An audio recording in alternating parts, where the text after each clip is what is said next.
Hello and welcome to the Golf Course Lawn Show. My name is Ron Henry and I'm here to help answer your lawn care questions. Now, if this is the first time you're joining us, welcome. Super happy to have you here.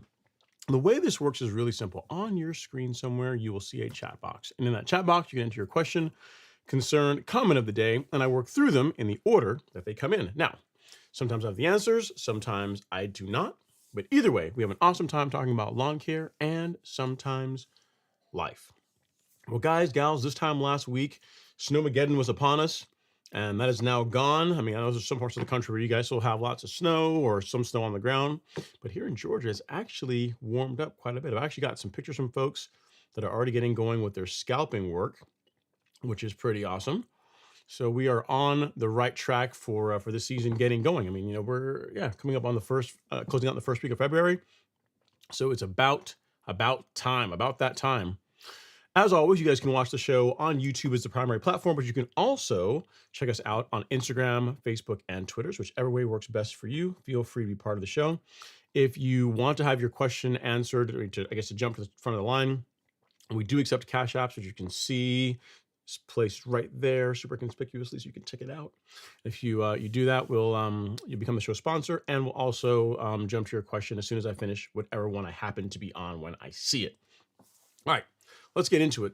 Again, guys, it's pretty awesome. I'm happy with where things are. This weekend's supposed to be a little bit chilly, but then really after this weekend, like temps are starting to go in the 50s and 60s, so 'tis pre-emergent time. If you've not yet planned your pre-emergent, especially in the Southeast, you're kind of behind the 8 ball. So let's see the first question we have this evening. I mean, Dan Taylor, I guess he's going to probably be waiting a little bit more time for his pre-emergent. He says, hello, everyone. We're looking forward to warm weather, digging out from 18 inches of snow in Emerald Isle, North Carolina. Well, North Carolina did get hit pretty hard from the snow that came last weekend. I think it was Saturday. Saturday, actually from like 7 till after lunchtime, like 5 or 6 hours maybe 7 hours, it snowed pretty consistently. And then the next day it went away, which is kind of cool. In Georgia, we didn't get it too, at least where I am in Georgia, we didn't get it too bad. But North Carolina, I think, got it much heavier, I mean, I hate to say worse, but much heavier than what we experienced, which is kind of, I mean, cool if you like snow. Not great if you don't like snow. But I mean, here in Georgia, it was kind of cool. We got to take pictures of it. Got to see snow on the ground for a day or two, and then we're off to, warmer weather, saner times, and now we're ready to get out there in the lawn and start having fun. All right, next up we got Mr. N. Koromer. He says, Ron, are you expecting any updates to your Lawn Blueprint 2.0 for this year? So what he's referring to is a video that I did last year. It was an update to one that was probably a couple of years old before that, where I spoke about, like, hey, if you're gonna, getting the season going, what should you be applying if you're trying to do like the golf course lawn program? Like, what makes a whole lot of sense? And in there, I talk about Essential G, fertilizer blends, liquid fertilizers, micronutrients, pretty much, all the stuff you need to get a golf course lawn as, per hour program. So if I can find the video, I think I've got it. Yeah, I think I already linked it to you here, but I'll put it in the chat for any of you guys that did not come in the live stream in time. Like, maybe you're here a little bit late, you didn't get to see it. So let me make sure this is the right one. It is 10 months ago. Man, the lawn looked nice. The lawn was already looking good. So this is really 11 months ago. So yeah, this looks solid. All right, so here you go. This is the video that I was talking about. Let's get Lawn Blueprint 2.0. What I'll do is I'll just put this in chat for now, but then I'll make it the pinned comment at the end of the show. So anyone that's watching this after the fact, you guys will be able to see the video that he's referring to. The current pinned comment in the live stream is all about scalping. So why scalp, when to do it, what you should do after you scalp your lawn. So that's the pinned comment if you're on YouTube. And that's useful because for anyone with warm season grass this time of year, that's like the next major thing that a lot of folks are going to be doing in addition to doing their pre-emergent and perhaps soil testing. So yeah. All right. But no updates. And corner, you can use that. You can use that same video. Like, everything in there still holds. The products that are in there are still available on the store. And there's ones that, again, that I'll be using this year. There's really not going to be. I'm trying to think. There's not going to be too many changes really to my program this year. I will likely get started with plant growth regulator a bit earlier in the season than I have in years past. Because last year I toyed with it a little bit, like starting it 2 weeks earlier, and I liked the results I got with that.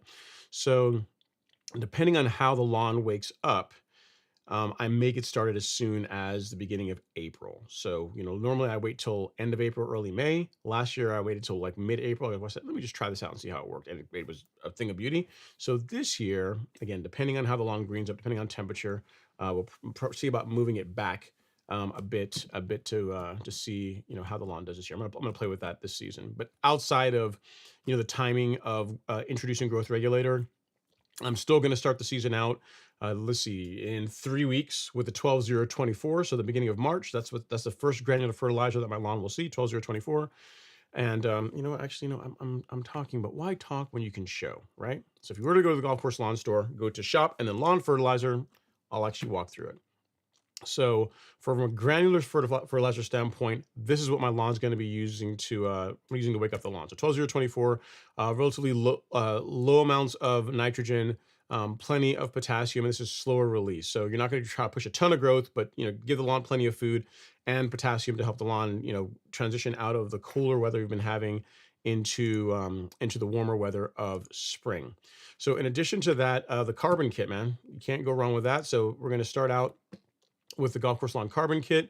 The 901C carbon kit is what I typically will start the season out with. So I'll do the 12-0-24 at 4 pounds per thousand, the granular fertilizer, and then this at 3 ounces per thousand for release for release 901C, 3 ounces per thousand for the NutriKelp, and then the BioSpectrum. It's one, like, the little white tablespoons that you use when you're at a barbecue. So one of those gets suspended in some water, and then one of those scoops goes into 4 gallons of water and gets sprayed over 4,000 square feet. So that's the blend that I'll be using to start the season out. You can actually read about all this. You don't have to remember it. If you were to go to resources in our lawn care schedule, it will cover a lot of that right here.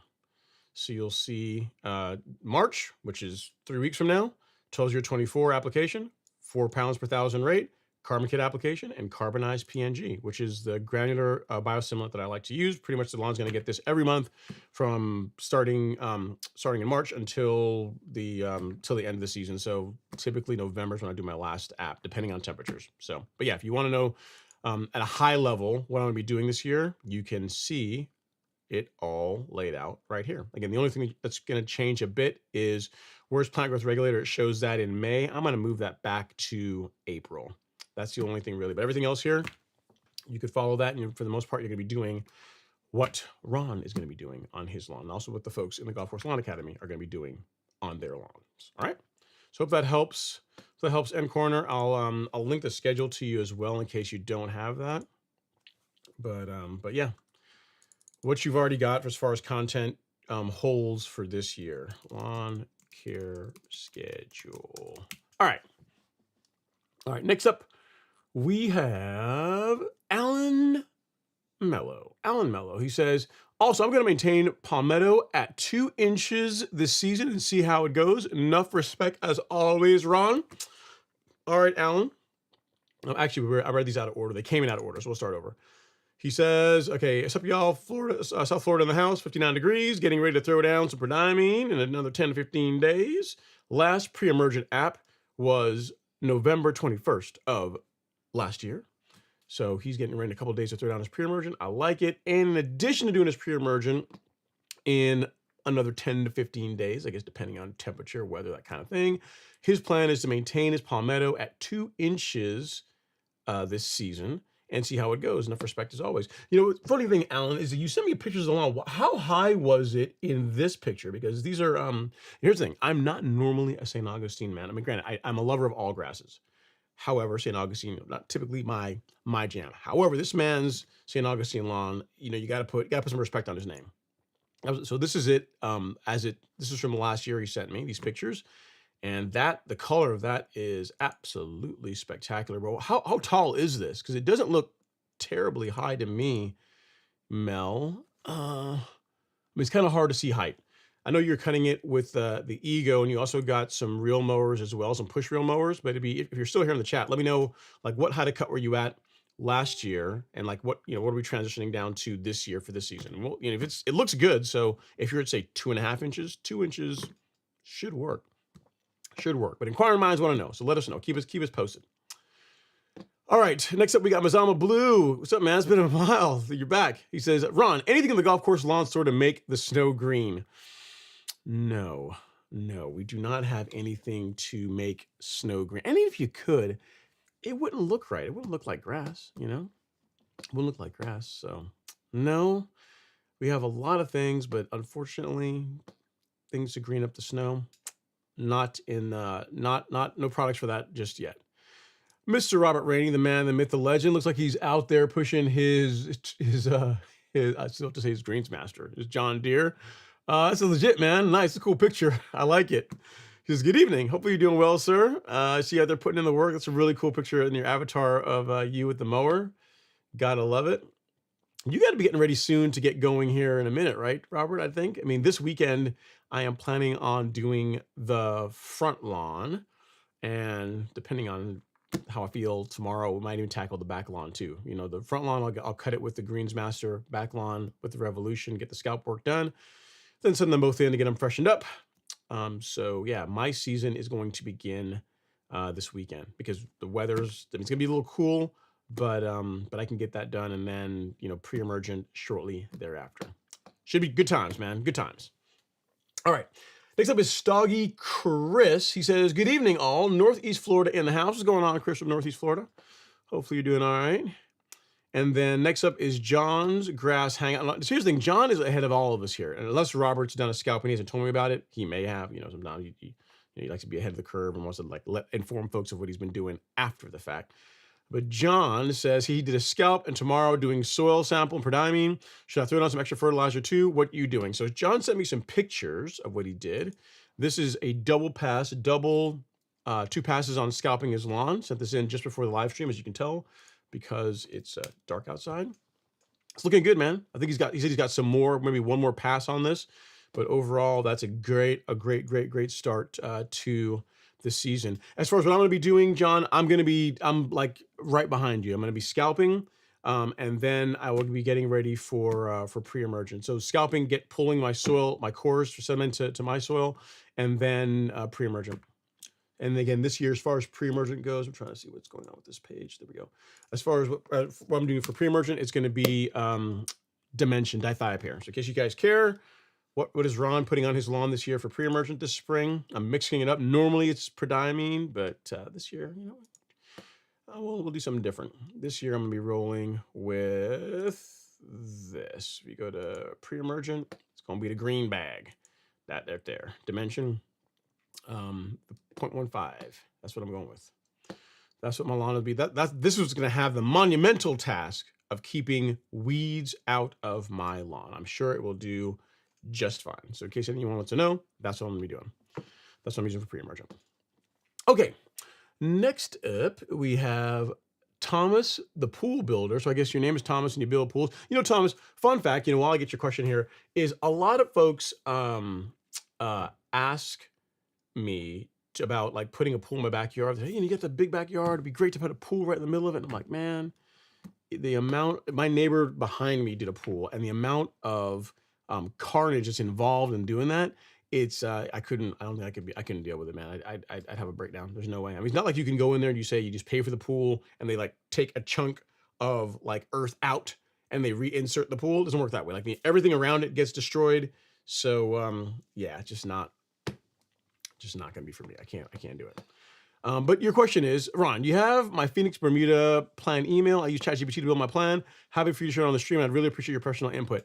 I will have to take, I got it here, Thomas. It came in like literally at 6:58, like while the intro for the stream was playing. So I haven't had a chance to read it. I will probably have to read this and get you feedback after the show because it's long. The pictures look cool. But I'll go through this after the show and I'll get you an answer. It literally came in like literally as the live stream, as like the intro of the live stream was playing. So I haven't had a chance to read through it, but I will see how what ChatGPT has come up with, and I will see how we differ. See how we differ in thoughts on this. All right. I'm sure it's going to be we'll see. I mean, ChatGPT is normally pretty decent, so we'll see what it suggests. I may be like, no, this makes absolutely no sense, or I might be like, plans are not bad. Plan is not bad. All right, so we got a Cash App from Mr. John Williams. He says, thanks so much. Don't worry about that, John. So there you go. You are now our show sponsor. Your name in lights for whatever that means to you right there. Thanks so much, John. Really appreciate it.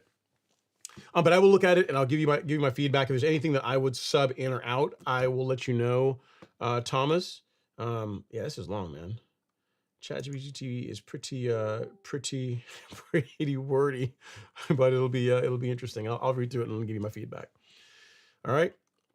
And then let me see here. I've got a picture of someone that sent me an overseed. I might be able to get that. Oh my good Lord, have mercy. Woo, boy. I wasn't ready for that. That's you gotta warn me. You gotta warn me when that's coming in. Man, it looks good. All right. At any rate, on to our next question. Again, Robert, I will look at it. I'll give you my feedback after the show. But again, they sent like ChatGPT sent me like a small book, which is more than I can read within a minute of the show about to start. Okay. Next up, I'm just saving these pictures really quick. Man, that looks good. All right. Next up, we have Jose Castle. He says, "Good evening, Ron. Hope all is well. Can't complain. My first time putting down pre-emergent and getting soil tests done before spring starts. Which item should I start with first?" Okay, so if you're doing, depends. If you're doing a liquid pre-emergent, so like something like prodiamine, like just in liquid form, so I'll give you an example. If you were to go and you're applying something like this guy, where all it is just pre-emergent, there's no fertilizer, there's nothing else added to it, then this doesn't really matter. If you are doing a granular application for your pre-emergent. So you say you're going with dimension, like me, or you're going with prodiamine, like a lot of other folks. You'll notice that in both these cases, these are granular products, and the analysis is a 007. What that means is that there's 7% potassium in both of these. So what you wouldn't want to do is go out and put these down, water them in, and then like a couple days later, a week later, go out and pull cores for your soil samples, because the 7% potassium that you're putting into the soil very well could influence your soil test results. So if you're doing a granular option, like again, dimension or prodiamine, either one of these, then what I would say is to do your soil test first, pull your cores first, and then apply your granular pre-emergent. But that's only if you're doing granular. If you're doing liquid, doesn't really matter. You can do it whenever it's most convenient for you. All right, Jose? So great question.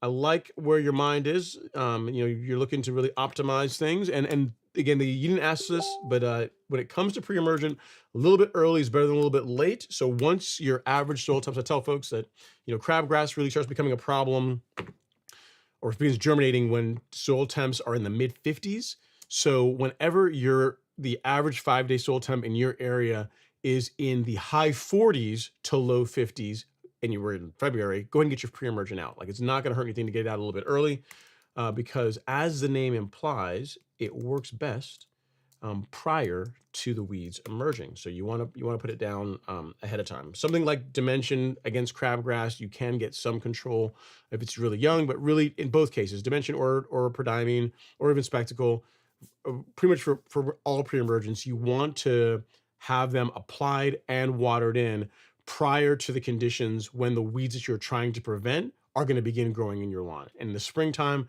the magic number is when soil temps are in the mid 50s. All right. So don't wait until they are in the mid 50s. Before they are in the mid 50s is when you want to have it applied, because that's when your, again, the weeds we're trying to keep out of our lawn start germinating. All right.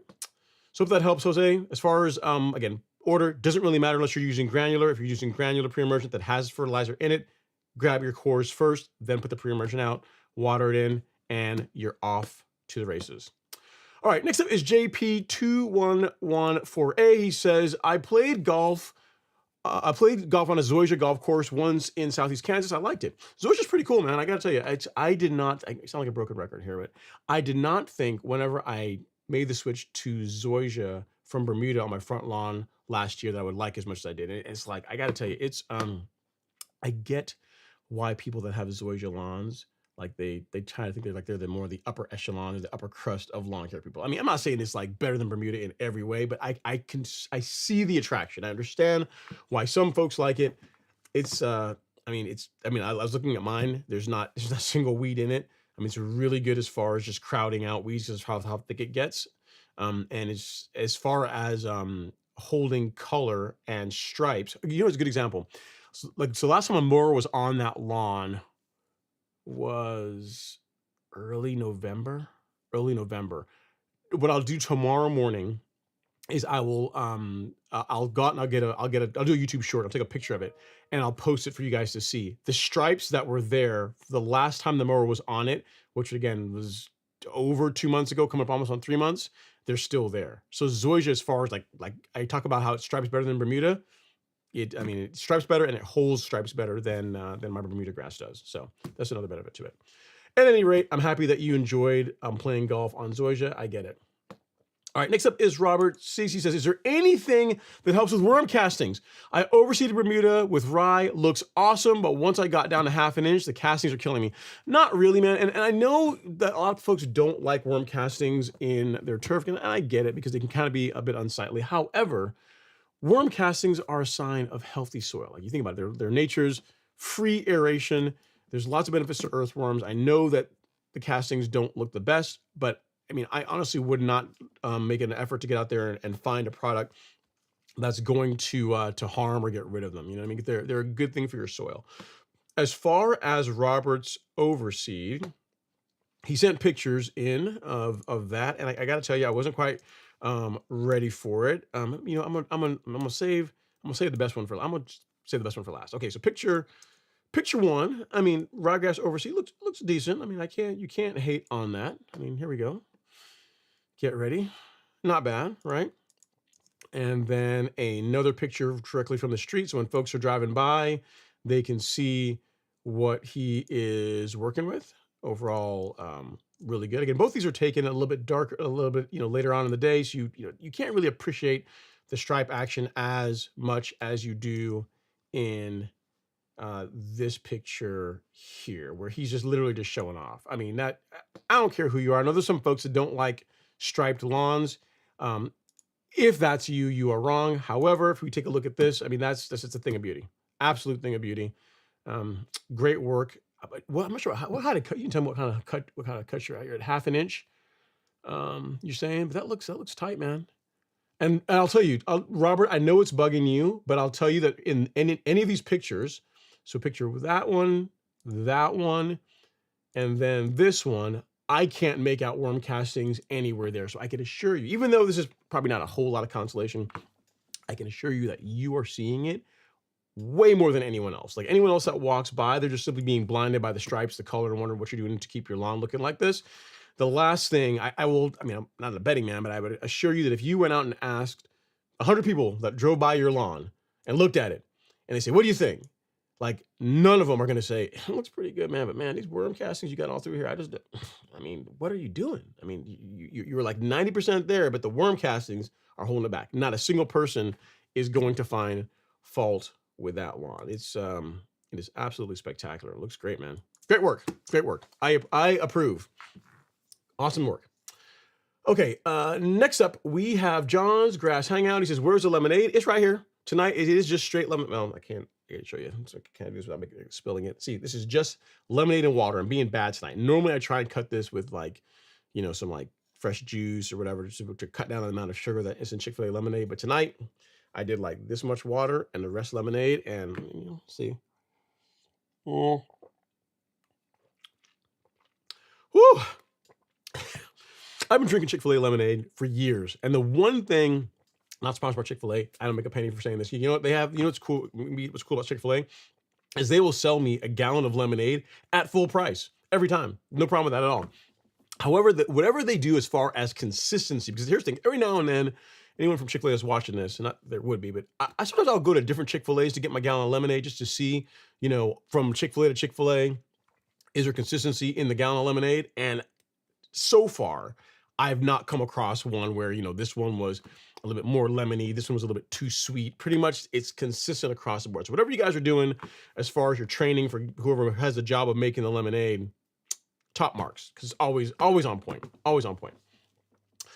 All right, next up is Mac042. He says, good evening, got my popcorn, let's go. All right, man, well, I hope I don't disappoint you too much, Mac. It's, again, it's still February, still early in the season. But it's go time, man. If you are in the Southeast, if you were thinking, I want something to do this weekend, maybe tomorrow before the Super Bowl comes on Sunday, because, I guess if you like football, you're going to be doing that. Or even Sunday, maybe before the game starts. If you want something to do this weekend, putting a scalp on your lawn would not be a bad plan if you're in the Southeast United States. Not a bad plan at all. You're going to get you ahead of the curve.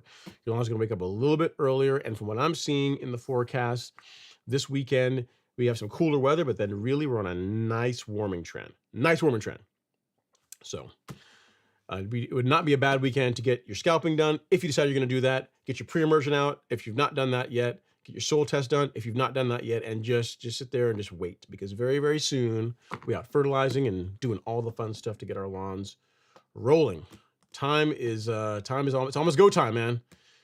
All right, next up, we got Mr. Randy Velarde. He says, good evening, everyone. Hey, Ron, I just scalped my... See, another one. See, man, listen, before I finish reading your comment, you guys, this really warms my heart, because I talk about the benefits of scalping, warm season grasses like Bermuda earlier in the season to get them going. And I have spoken about it some this year, but look at you guys. Y'all all ahead of the curve. I haven't done like a video on scalping or anything as yet, but y'all just know, hey, like early February, warm weather's coming. Time to get the season started. So you and John, man, top marks. He says, hey, Ron, I just scalped my 1/2 inch Celebration Bermuda down. Wait, so you were at 1/2 inch and you scalped it below 1/2 inch? Okay. And applied my prodiamine. So you're ahead of the curve too. Look at you. The weather here in West Texas is hitting the upper 70s for the next 10 days. Can I apply a little bit of fertilizer? So if you are going to do that, I'd say this. This is the upper 70s for the next 10 days. The thing is, the forecast is never really accurate much more than 10 days out. For me, Randy, it's still a bit early. If you are going to do that, if you think, hey, you know what, we're starting out now and we may get some cooler weather, but for the most part, we're going to be in a warming trend. I would say low nitrogen, so don't get out there and try and push a bunch of growth, and then a fertilizer with higher potassium in it. That's what I would tell you to do. So like low N, with some potassium in it, and just kind of let the lawn come out, on its own. You already scalped it, so you're already giving it that competitive advantage. Plenty of heat, sunlight getting down there. It's gonna really help the soil warm up, and the lawn will begin waking up. If you want to give it a little bit, you can, but I mean, for me, I typically will wait until like March 1st. That's when I'll do it. So if you're gonna do that, go light. Maybe you go half rate if you're gonna put out a fertilizer. Because again, we are still like first week of February. So, and I imagine, while you're in the 70s for the next 10 days, you are going to get some cooler weather. You're going to have some periods there where it'll drop into maybe in the 50s, maybe, I don't know. We'll see what happens to Texas. But if you decide to go with a granular fertilizer this early in the season after your scalp, go light. So even if you're doing like CR12024, which I would apply at 4 pounds per thousand, I might do 2 pounds per thousand if you're doing it now. So just light, just a taste. You're not even trying to we're not trying to push a bunch of growth just yet in the season. If you really want to do it, you can, but just again, I would really back the rate down. I wouldn't try and synthetically really drive growth in the lawn. Let it do its thing. You've already done the right things by scalping. You're well on your way to being ahead of pretty much everyone else in your neighborhood based on the work you're doing. All right, guys, gals, we are 30 minutes into the live stream. I know it's just very self-serving of me to ask this already, but if you have not hit the like button ever so gently, I'd really appreciate it. It costs absolutely nothing to do. We got 75 people here on the live stream, only 29 likes. Surely we can do better than that. So if you guys would not mind, you want a free way to support the content, support the channel, you can hit that like button. I will look for the next comment. I'll take a sip of my lemonade, and everybody will get what they're after, right? I'll get some good vibes for the YouTube algorithm, and we'll keep going with the content. I'll even put some hit the like button music on for you. How about that? While I look for the next question. All right. Let's see here. Vincent. Okay. He says, hey, good evening, Ron. Question about Arden 15. What are you going to do since they discontinued it? Looking to find something to match with Tifway. All right. So Arden 15 has been discontinued for a number of years. And it's funny, I actually got the answer as to why. When I went down to the Turf Grass Summit, the Southeast Conference Summit that UGA very, very generous and invited me to, I got to speak for a little bit, talking about social media and just all kinds of stuff. It was a really, really good time.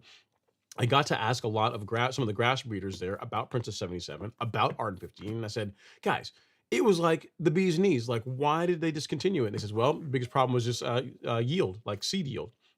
So yes, the grass was amazing. It checked all the boxes except for it just didn't produce enough seed to be viable for them to continue to keep selling it. So they just discontinued it. That's what I was told. So believe it or not, man, the amount of work that goes into like breeding, developing a new cultivar, all the testing that happens, it's a lot more work than you expect. A lot of testing that happens, and then even when they do, they think that it's checked all the boxes, we're ready to release this to the market. Then you could have something unforeseen happen where, hey, even though it does all these things, great cold tolerance, awesome, fast germination, finer leaf blade, where it almost looks like hybrid Bermuda, kind of blends fairly well with like Tifway 419. The next thing is it just doesn't produce enough seed to where we can sell it. So it's always something. All that to say, I don't know of anything that's going to replace that's nothing that from Pennington that's been released that will replace it. Vincent, if you have Tifway 419, if it's certified, like if you're certain that what you have is Tifway 419, I mean, you maybe could I guess what are you trying to accomplish, I guess, is probably the better question. Because if you have like a bare area that you're trying to get to fill in, 419, once it gets hot, should spread fairly aggressively, just fill in on its own. Like I would tell you to plug or sprig the area with your existing grass before you start introducing any other grass, definitely any grass seed, any common Bermuda grass seed. And if you don't want to roll the dice on, say, getting some more Tifway 419 from somewhere else and it just happening to not match, like plugging or sprigging is going to be really your best way to go. If you're talking about like establishing, like say you have I don't know, a new area, a new section of lawn that you're going to establish, then if you can't see the existing lawn and the new area from the same vantage point, then you could just go out and sod it, right? Because then even though if the colors are slightly different, you're not going to really visually see it. But if you got something where like, this is your front lawn and you got like a bare spot like right here, it's going to be a slower way to go. I would just pull plugs from the various parts of the lawn and then transfer them into here, assuming that the conditions that are causing grass to not be here are not going to be a persistent thing. So if you got like a bunch of shade that's causing this area to be thin, don't bother, because it's still going to be thin no matter what you do here. So assuming it was like a temporary thing, or maybe you had like a flower bed there and now you want to turn it into a lawn, before you go out and get more sod or, heaven forbid, Bermuda grass seed and put in here, it's a slower way to go, but it's a way that is absolutely guaranteed that it's going to match, is to take plugs from your existing lawn and just transfer them here. When we get into, May, June, when it really gets hot and Bermuda begins growing like wildfire, it will spread and fill in a lot faster than you imagine. Especially if you keep up with your mowing, you're on top of it. That would be the way that I would what I try and push you towards. Bermuda grass seed. I mean, there's lots of great ones out there. But as far as introducing Bermuda grass seed, like an improved common, to an existing lawn, it's not a great idea, because it's more than likely it's not going to match. And unfortunately, there's not really an easy way to get rid of it once it's in. There's not really a selective way to remove common Bermuda out of hybrid Bermuda. Not yet anyway, right? I mean, I don't know it'll ever be a thing. So your best bet is to just avoid that problem in the first place by not introducing anything else. All right. So it's probably not the answer you wanted, but I'm trying to save you from doing something that you're not gonna be happy with.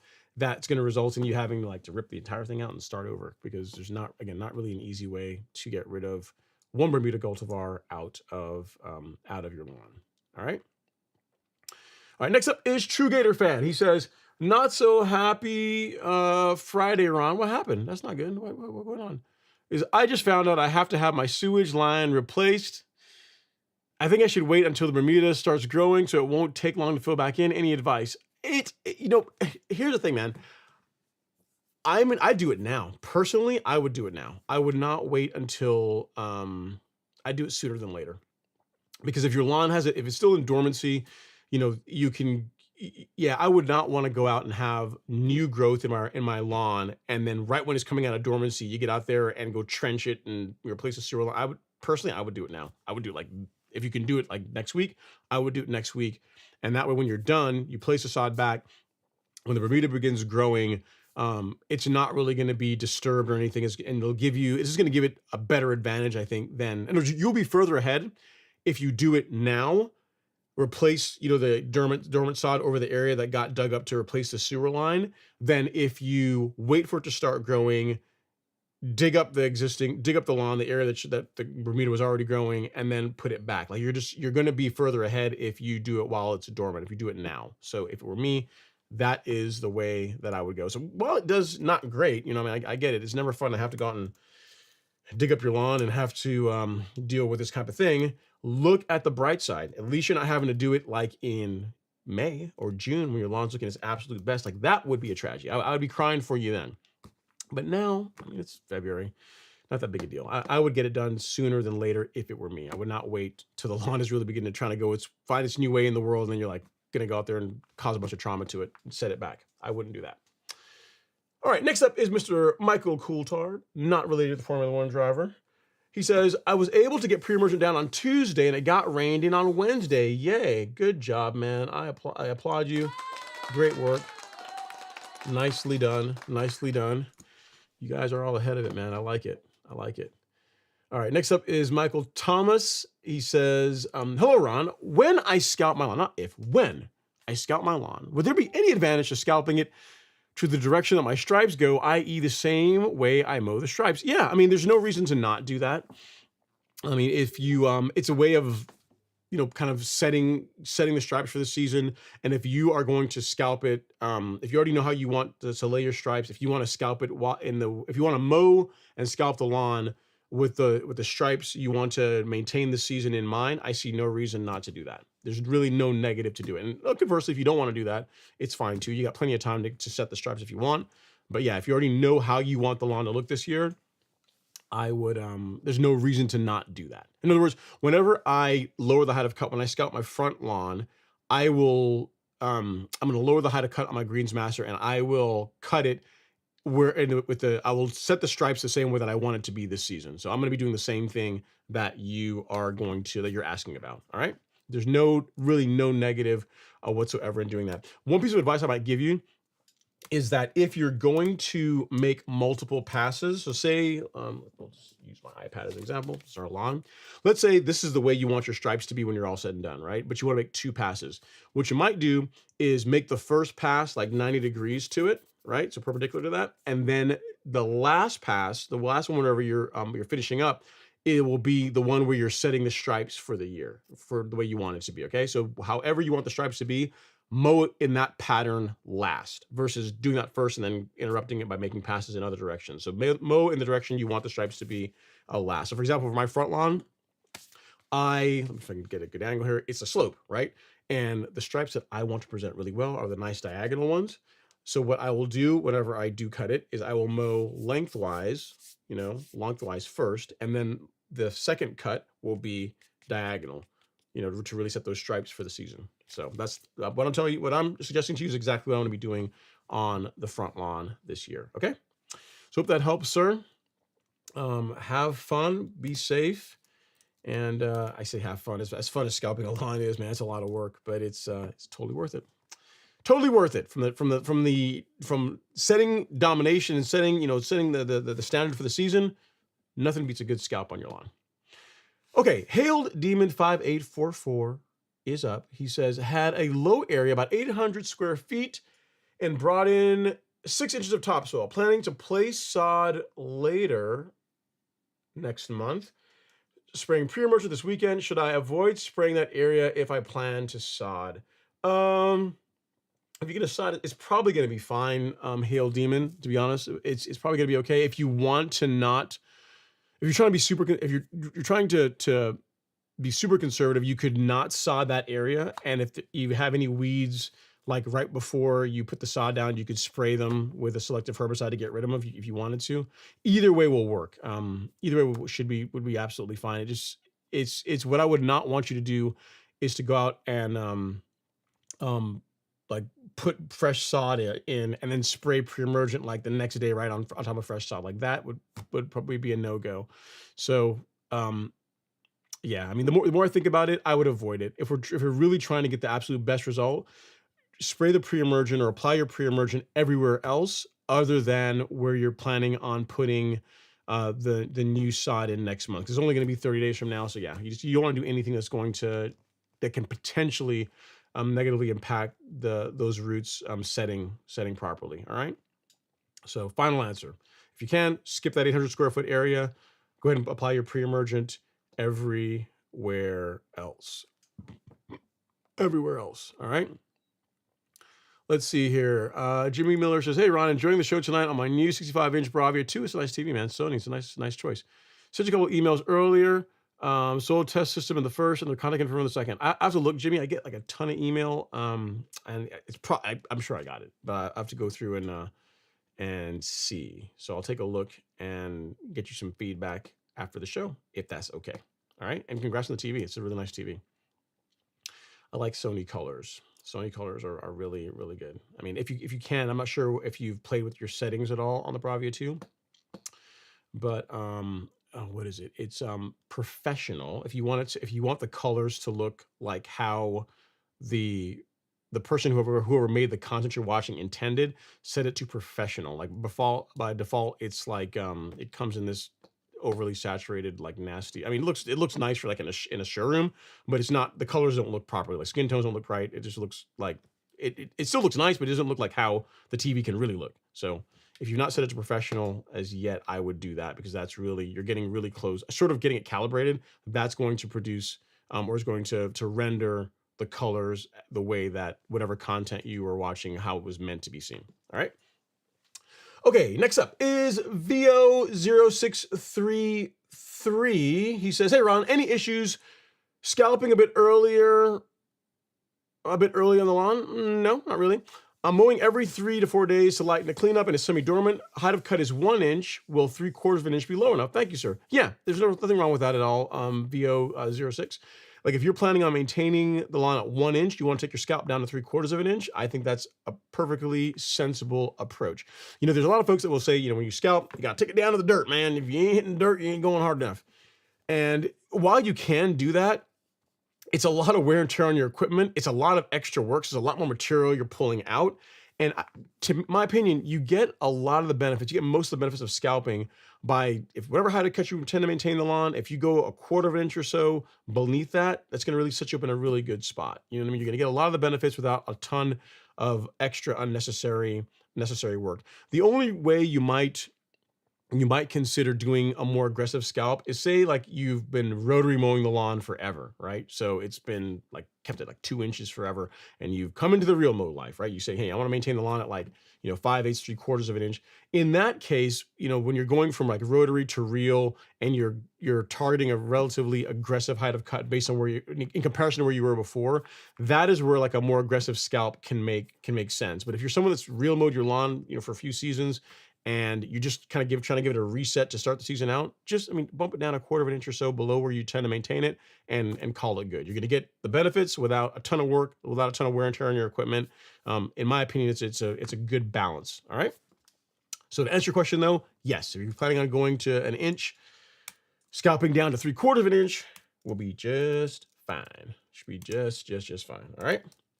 Just fine. I mean, it goes without saying, and all the folks that are already talking about scalping the lawn already knows this, but if anyone who's watching the live stream is your first time and you're saying, you know what, this scalping thing sounds kind of cool, and I want to try it on my lawn, it goes without saying that whenever you scalp your lawn, you take that material out.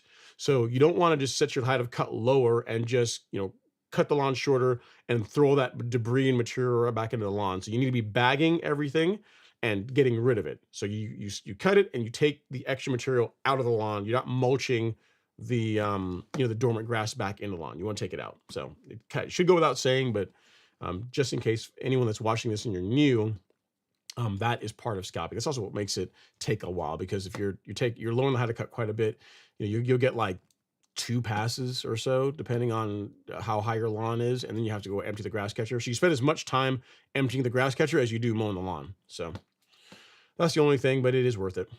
All right, next up is Mr. Hayes. He says, hello, Ron and all. Still cold and snow on the ground. However, here in North Carolina, next week will be in the low 60s, getting ready for spring. I feel you, man. I feel you. Same thing here in Georgia. We get some warmer weather on our way. I mean, it's supposed to be chilly this weekend, but then starting, it's like Sunday and really going into Monday, it starts to warm up, and you gotta love it.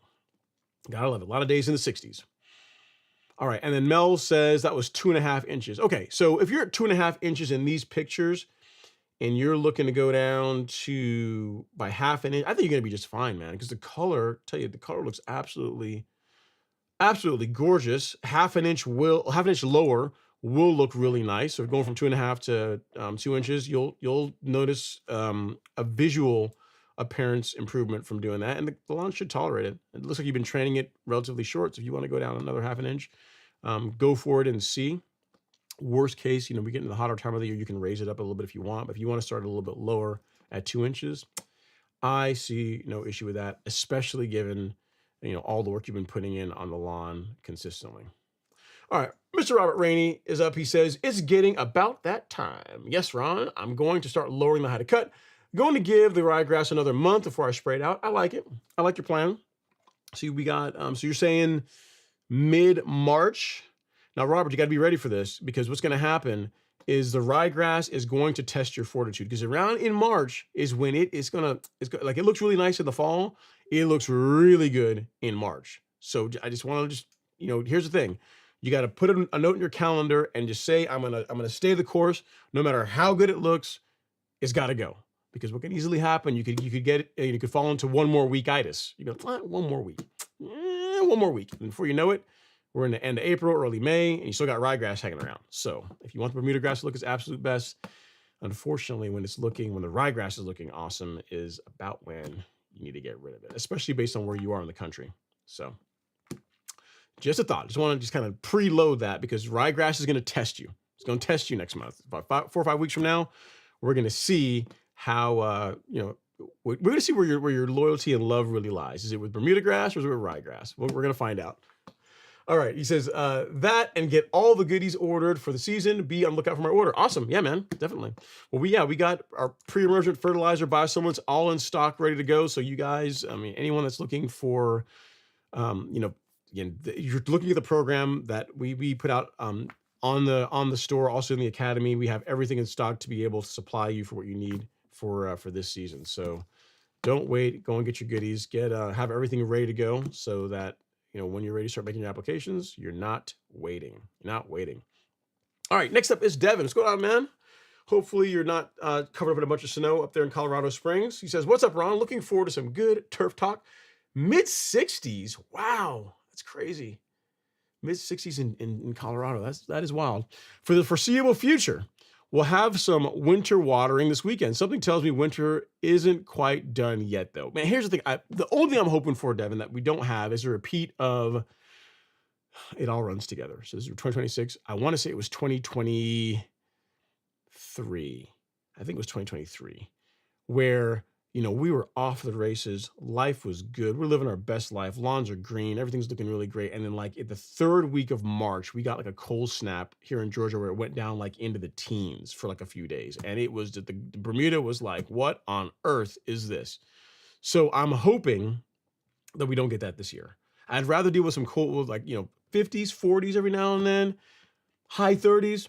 Okay, I could see that, but we don't need a repeat of. I want to say it was spring of 2023. I think is when it happened, man. That was not good. It's not good. So hopefully for you, it stays warm. 60s in February in Colorado Springs is pretty cold. It's pretty warm. So we'll see. Hopefully, at least if it gets cool, you don't get any more snow. So I'm gonna keep fingers crossed for you that happens. All right. All right, next up is Jay Molesby. He says, "Hey, Ron, John in South Texas. Should I treat my lawn with pre-emergent before leveling my Xeon zoysia with river sand and topsoil?" Yes. Reason being is that, well, first of all, the two things aren't really connected. So I know you're in South Texas, which means you could likely do a top dress a bit earlier than the rest of us in the nation, but you're probably not going to be top dressing your lawn in February. So the answer to your question is I would apply your pre-emergent before the average 5-day soil temperature in your area, which in South Texas is probably fairly warm right now, is in the mid 50s. So whenever the average 5-day soil temps are in the high 40s, low 50s, get your pre-emergent out. Getting it out a little bit early is not really going to hurt anything. And then whenever you decide to do your top dressing, maybe April, maybe late March, that's going to be just fine. What I would not do is, say you're going to do your top dress in say April. I would not wait until April to apply your pre-emergent. That's too late, especially with where you are in the country. So get your pre-emergent done first, and then your top dressing done afterwards. And I guess where you're also leading with this question is if it's necessary to do another pre-emergent application after top dressing. I don't believe so. There's some people that have concerns that, hey, depending on the quality of the material that I have, I may bring in some weeds or introducing some weeds into my lawn. If that, shouldn't be that big of a deal, but if you get some of that, I would just deal with it with post-emergent herbicides. I would not go and do another pre-emergent app, it right after you apply your top dressing. I really wouldn't, because you figure if you're in South Texas, you're going to be applying your pre-emergent here in the next week or two, and then your top dressing will be, again, if we're going early April, so that's only 5-6 weeks from your spring pre-emergent app. Doing another one 6 weeks later is a bit too soon. I personally would not do that. All right. So hope that helps, sir. The answer to your question is yes, but not right next together. So your pre-emergent, whenever soil temps call for it, which should be getting pretty close for you being in South Texas, and then your top dressing whenever it's warmer, so that your zoysia is going to recover faster from it. Because keep in mind, zoysia is an awesome grass, but man, it was put on this earth to teach us patience.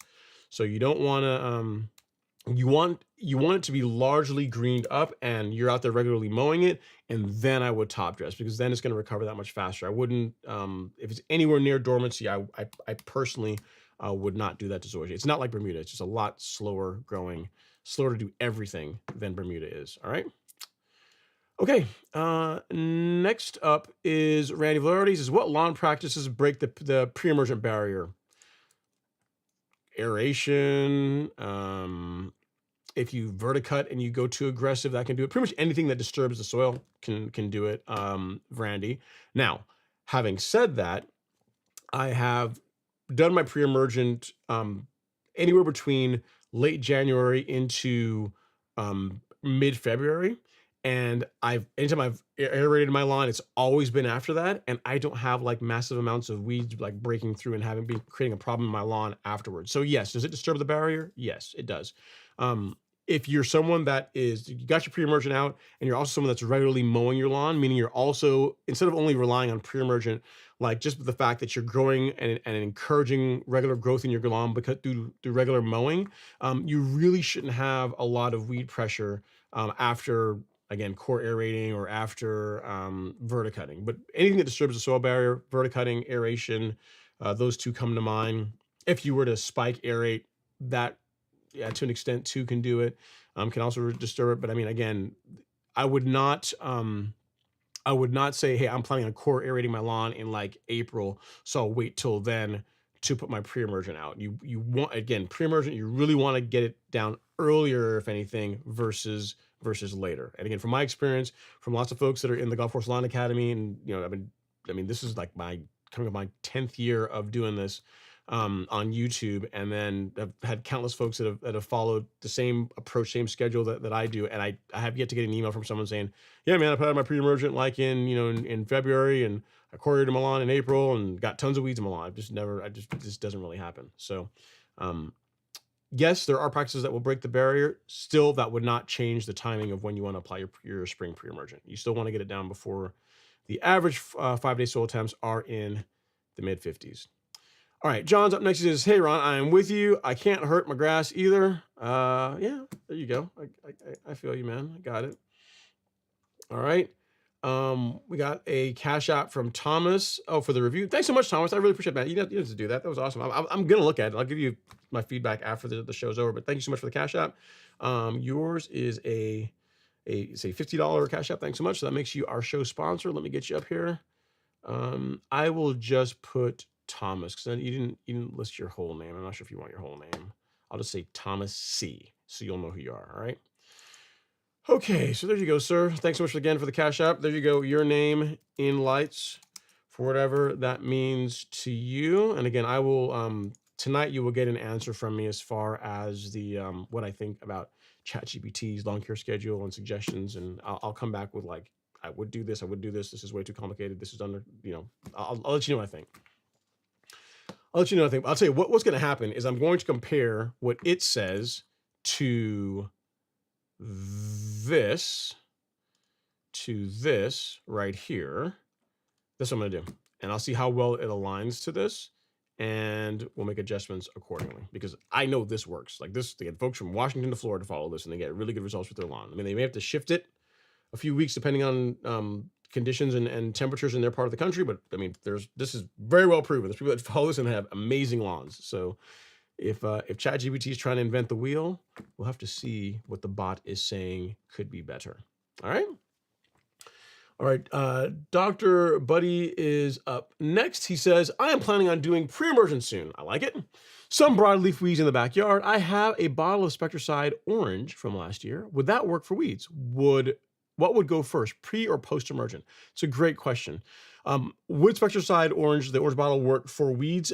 Yes. Yeah, I mean, it's a good broad spectrum herbicide. It's like actually a blend of multiple herbicides. And if the weeds you're looking to control, like clover, henbit, like it should do a pretty good job against those. So if you have like purple weeds in your lawn or white flower weeds in your lawn, you should be good to go if you wanted to use that.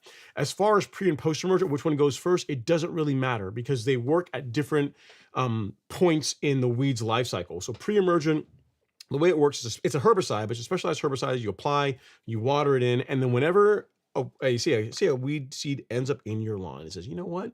I'm in Dr. Buddy's lawn. It sounds like a really good place to set up camp and just grow here, and I'll have lots of weeds, and we can all just make a big mess of his lawn. The first thing that plant's going to start, that seed's going to start doing as it starts to grow is throw roots. To grow roots, start getting water, nutrient, and it starts sowing shoots above. And what pre-emergent is designed to do is to kill the roots, damage, and then by extension, kill the roots when the seed tries to begin throwing them, begins to start throwing roots. So, hang on, let me say continue. Yes. So it's one is designed to prevent weeds before they really become a problem. The other is you've got weeds in your lawn already. You can visually see them. Pre-emergent isn't going to do a whole lot against that because in most cases those weeds are already relatively mature. The roots are already fairly established. Like a lot of weeds will have like a relatively deep taproot. Pre-emergent isn't going to do a whole lot against that, right? So in that case, your post-emergent herbicide is what you would use. Now, literally, if you wanted to, you could do them on the same day. You could go out and apply, how you would do this. You would go out, you apply your pre-emergent first, and then you could go out and spray the weeds with your post-emergent herbicide, wait a day or two, and then water it in. Because typically with post-emergent herbicides, like something like Spectricide is a good example, you don't want to water that in after application. You want to spray it, allow it to dry on the leaf of the weeds that you're trying to target so that the herbicide can be soaked up and translocated or move through the plant and kill it. So you'd be working against yourself if you went out and put out a post-emergent herbicide like Spectricide, like Celsius, like Tenacity, and then immediately ran out and ran irrigation. However, pre-emergent does need to be watered in. So the way we would do this, if you decided, hey, tomorrow I'm going for broke, I'm going to prevent weeds, and I'm going to get rid of the weeds I got right now. So what you're going to do is you could do your pre-emergent, apply that, and then spray your post-emergent herbicide afterwards, and then just don't do anything for a day or two. Then run your irrigation, because by that time, the post-emergent herbicide, Spectricide, will have plenty of time to have been taken up by the weeds you're trying to target. You can then water in your pre-emergent, and you're going to get the best of both worlds. The only other thing I would tell you for best results with post-emergent herbicide is if you can delay mowing after you spray the weeds, you're going to get a better result. So if you think about it, if you have a weed, I'll use this. I'll use a bag of M&Ms as an example, right? I like M&Ms. So let's say this is the leaf of the plant, right? And you've got like plenty of leaf. We'll call this the leaf of it. If you were to go out and say mow tomorrow, right? I'm going to use an example. You go out and mow tomorrow. Can't. This will tear. It won't tear. I can't even have a bag of M&Ms. Well, we'll do it this way. There we go. So if I go out and mow and cut the leaf of the weed off, if you think about it, like this is all that's left to be able to take up the herbicide. That is a lot less than this, right? So the more leaf area, the more surface area you have to be able to spray and get the herbicide on, it's more area for it to be able to soak up and move that through the plant and, eventually kill it. So the only piece of advice I would tell you is don't mow. Spray your post-emergent herbicide and then give it a couple of days. Let that area that you sprayed and coated with all that herbicide, let it work its way into the plant. And then when you go out and you mow it, you injure the plant, and now it's got the herbicide in it. It's going to be much more difficult for it to grow back. So most conventional wisdom will say give it 2 days. So from the time you spray, give it at least 2 days after spraying weeds before you go ahead and mow again. For best results, because you sprayed it, it's taken the weed up or taken the herbicide into the plant. When you mow it, you talk about a plant that's got two things going against it. It's got a herbicide in it that's killing it, and then you've cut off a bunch of leaf tissue, which is also further injuring it. So it's much more difficult for the weed to grow back. So that's the only other piece of advice I'd give you. You didn't ask that, but that's how to get a really good result out of your post-emergent herbicide application. All right. So hope that helps. I gotta get like a prop that's not a bag of M&Ms, just to kind of illustrate like this is like a leaf, and if you cut this off, you've got like less leaf, and if you spray herbicides, it doesn't work as well as if you have more leaf. So, but bag of M&M kinds of work for the meantime. All right, next up we have Robert Rainey. He says, you haven't mowed in 3 months. I know, right? I've been bad. Busy, but also kind of busy. Been doing other things in the background, Robert. You guys will see some of it here soon. It's not going to change any of the schedules or anything like that. And people are saying, oh, you're introducing something new and it's going to be like, it's going to change everything. No, the same products and everything you guys are using will still work fine. But I've been busy doing some things. Okay, next up is St. Augustine Chris. He says, I agree with the pool yard carnage. That's why I went from St. Augustine to Bermuda. If you could help on the order of scalp carbonized PNG fertilizer. Yes. So if you're going to do this, I would actually in that order. What you did is exactly the way I would do it. I would scalp, apply carbonized PNG as your granular biostimulant, and then I would fertilize afterwards. Okay. Here's why. You don't want to get out there and put out granular product like carbonized PNG or fertilizer and then go scalp the lawn. Because what's going to happen is you'll likely pick some of that up. You're going to take a lot of that expensive product you just put down and you'll be throwing it out along with the grass. So better is to scalp, then carbonized PNG, then fertilize. That's the order that I always recommend. If you watch, where is it? If you watch this or read this, any of our content on it, you'll see that. So like the pinned comment, St. Augustine Chris, in the live stream, all about scalping, will tell you the exact same thing. Like pretty much if you do it in this order. Like if any kind of granular products you're going to apply, do it after you scalp. Same thing when it comes to pre-emergent. Like say if you're going to go out and you're going to apply a granular pre-emergent and you're planning on scalping your lawn, scalp first and then apply the granular pre-emergent for best results. All right. That way you're not taking some of the material that you just paid good money for and put out along with the grass you're taking out. All right.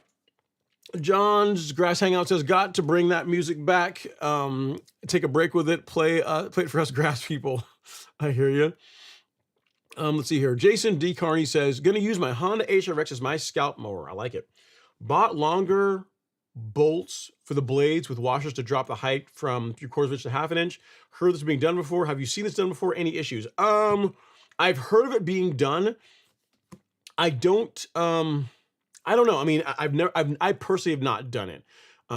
As far as safety goes, I mean, it should be okay. But I mean, you think about it, like if you have the mower blade that's connected to the shaft here, like where it normally is, and you are using washers to move it further down. I mean, I could see if this were not perfectly straight, how that could introduce like, I mean, you're putting the swinging blade further away from like the base where it's got more control. So I mean, is it going to be fine? Probably. I mean, a lot of folks have been doing that, but I personally have not done it. I don't even own a rotary mower to be able to tell you how well it would work. I can't imagine that it would be a huge problem because I mean, you're talking about 1/4 inch is not really that much. But it's not something that I've ever done myself. Assuming your mower's in good shape, there's not any cracks or any damage to the like the stud that the blade is bolted to, it should be okay. But again, it's not something that I can, from personal experience, that I have done. I mean, the only thing I could see that you could possibly have is you're going to feel more vibration in the mower because again, you're moving the big swinging blade further away from the engine. But I mean, assuming the blade's balanced and it's a fresh blade's in good shape, that should be minimal. But that's really the only thing I could think that you could possibly experience is probably a bit more vibration while you're doing this. But again, I don't have a rotary mower, so I can't tell you from experience what issues you would run into, if any. If you're doing it and you're just going to do it just for when you're scalping and then removing the washers to go back to have the blade mounted where it's supposed to be, if you're going to go this route, that's probably the way I would go about it. Like I wouldn't leave it like that way forever. I wouldn't say, hey, I'm going to use my Honda now to cut at 1/2 inch. If you're using it just for this one job for the scalping and then you're going to return it to like the way the manufacturer intended, that's probably a better and safer way to go versus running it that way, forever. But again, not talking from direct experience because I don't actually have an HRX and I've not ever done that with a rotary mower, but I have heard of it. What you've heard and what you're talking about doing is not uncommon. There's people that do it. I just don't know what issues you might run into with doing that. All right. Next up is Andre Taylor. He says, what's up, Ron? Happy Friday. I'm 90% complete with bringing the lawn from 3/4 inch to 5/8. I love it. Got too dark, so I'll finish in the morning and put out the remainder prodiamine from fall. Very good. Very good. Nice work, Andre. Very, very well done. John says, I smashed the like button hard. Thanks so much, John. Yeah, guys, we got 80 folks in the live stream, 66 likes. So if you've not hit the like button yet, feel free to just kind of move your mouse, your trackpad over there and just tap like. It does good things for the algorithm, sends more folks our way, makes more people come in and come hang out with us. It can cost you absolutely nothing. Think about it, all the benefits. You get all these benefits. There's really no negative other than like 2 seconds of your time to go click. Jose says, I'm currently servicing my property with Xmark push mower. Hopefully soon I can switch to a real mower. Nice. I mean, real mowing is cool, man. If you've got the time, it really does make a noticeable difference in the visual appearance of your grass. I think it's healthier for you. Not think it is. It's healthier for your grass. It's a cleaner cut. It's just, you have to have the time to be able to do it. You know what I mean? It is a time commitment compared to rotary mowing, mainly because you're mowing the lawn at a lower height of cut. And because of that, you got to stay on top of it. You can't just say, I'm going to mow my grass every 2 weeks. What if you're real mowing? Just doesn't work. Does not work. All right. Next up is Chris George. He says, sorry, I just joined.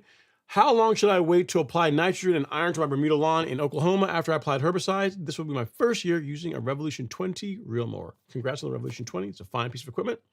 And as far as timing fertilizer and herbicide apps, it doesn't really matter. Like it's not like if you applied, say pre-emergent today, like, in other words, you could apply pre-emergent tomorrow and apply fertilizer tomorrow if you wanted, if the conditions were right. I'm not saying you should go do that, but the two aren't really connected. You know what I mean? It's not like, oh, I applied fertilizer or applied pre-emergent or I sprayed my lawn for weeds. I can't put out fertilizer. It doesn't really matter. You can do one or both on the same day. It really doesn't make a difference. The only consideration you might make is if you're applying, like from a standpoint of post-emergent herbicides, it doesn't really matter. From a standpoint of pre-emergent, it also doesn't really matter. It doesn't really matter. And if conditions were such that you were going to, like, in other words, if we were in mid-March and that were the time of year for you where you are in the country to apply your pre-emergent and you also want to start fertilizing, you could do them on the same day. And it's not like you have to wait between them. All right. And congrats on the Revolution 20. Keep it sharp, keep it well adjusted, use it regularly. You will love the results you get with it. It's a great mower. All right. John says, hey, Ron, you said big yellow bag offers sand that you would use to level your lawn. I'm looking forward to leveling this year. First year of Celebration Bermuda and Savannah. Also, would you go light or, okay. So yes, if you can get the leveling mix from Supersod, which I think you can in South Carolina. I think that's where you are, right, John? I think you can get it there. I mean, you're near the coast, so maybe might be sketchy about as far as getting any, but if assuming you can get it, yes, that is what I would use. As far as a coupon code, I actually got to text my contact there and ask them about my code for this season to send to you guys, because whatever specials they have, if you use the link that I'll be able to give you, you'll save a bit more on top of that. So it doesn't cost you any more. It's a way for you to support the channel. And they tend to run specials around this time of year. So I'll make sure I reach out to them and ask them about the code that I currently have probably still works, but I'll find out and let you know. All right. Okay.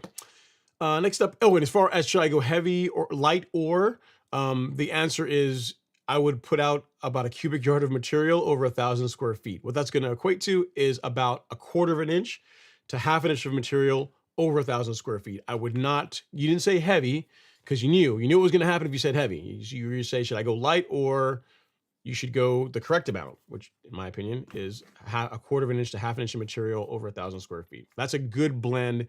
That's going to allow you to get the benefits of, the lawn getting a bit smoother, but it's not going to be so heavy that you're going to delay the lawn recovering from the top dressing. And the thing is, John, you're doing this early in the season.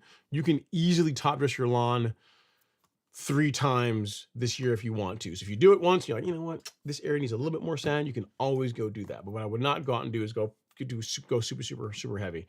If you get rain, like you're near the coast, if you get like a lot of heavy rainfall while you're waiting for the grass to grow through, the sand tends to move around and settle in areas, and it just creates a big mess. So you going lighter, multiple light top dressings, my opinion, is better than going heavy. I've done heavy myself, so I'm telling you, not just making this up, I'm telling you from experience, you're just creating more work for yourself if you happen to get heavy rainfall while you're waiting for the grass to grow through, which you are likely to get.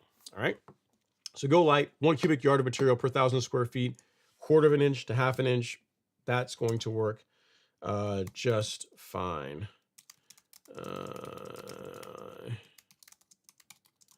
I'm asking right now, so I don't forget. All right.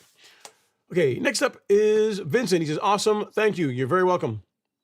Eliezer Aguilar says, hi, velocity PM rate per gallon of water. Oh, man, I think it's like 1.5 milliliters per gallon. I think so. But Eliezer, you know what? We will not guess. We will not guess. What we will do is we will go to the golf course lawn store. We will go to shop. We'll go to Weed Killer, and we will find velocity PM. And I am told the nice folks at the golf course lawn store that run this website are adamant about making sure that the label is present, along with other details of how to use the product. So we click on how to use. It will tell us that, let's see, 2.25 ounce per acre, which you're probably not spraying that much. Or yeah, exactly, 1.5 milliliters. There it is. Or 0.05 ounces of velocity PM for every gallon of water over 1,000 square feet. And if you get velocity PM from us, we ensure that you get not one, but there's only one shown here. But we put 2 of these syringes in the bottle. So as far or in the packaging. So as far as you being able to measure out 1.5 milliliters, which is not a whole lot, you can accurately do that because we give you the tools to be able to do it. All right. So you get it from us. You get a couple of bottles. You get the bottle of velocity PM, and you get a couple of syringes to be able to accurately measure it. But to answer your question, it is 1.5 milliliters or 0.05 ounces. Where am I? So I can make sure I'm showing it properly on the screen. Yeah, there we go. There we go. So 1.5 milliliters or 0.05 fluid ounces of velocity PM, gallon of water over 1,000 square feet. Right? That's what the label will tell you, as well as the other guidance that the manufacturer offers as well. All right. So I'll send you a link to this so you'll have it. But yeah, that's how you would go about it. And velocity PM, it's one of the, I mean, there's other herbicides as well too, but it's one herbicide, one of the few where all over the label and also the manufacturer's recommendations is you do not want to use any spray adjuvants with it, meaning no surfactant. Like don't use any surfactant with velocity PM, just the product and water, or the product. If you want to use a spray indicator dye and water, that's fine, but no surfactant along with it, which is why we don't offer a kit that has surfactants. If you look here, you can get just velocity PM, or you can get velocity PM and turf mark, but there's no surfactant included because you're not supposed to use surfactant along with it. All right. The product has everything you need. So, but yeah, then again, let me get this to you, Eliezer. You're on Facebook. So I'll do this. Product. I'll have to post it here so you can see it. Product page and label with how to use. All right. So you'll be all set. Go through, click on that, go to the how to use section. Under there is the label, other guidance from the manufacturer, and you should be good to go as far as using velocity. All right. Okay. Next up, we have the Trilla from Manila. He says, hey, Ron, happy Friday. Everyone here, enjoy the show. Thanks so much to Trilla. I really appreciate it. Mr. Darren Proctor, barbecue extraordinaire, is in the chat. He says, hello, Ron and everyone, just hanging out tonight. Please hit the like button. I appreciate that, Darren.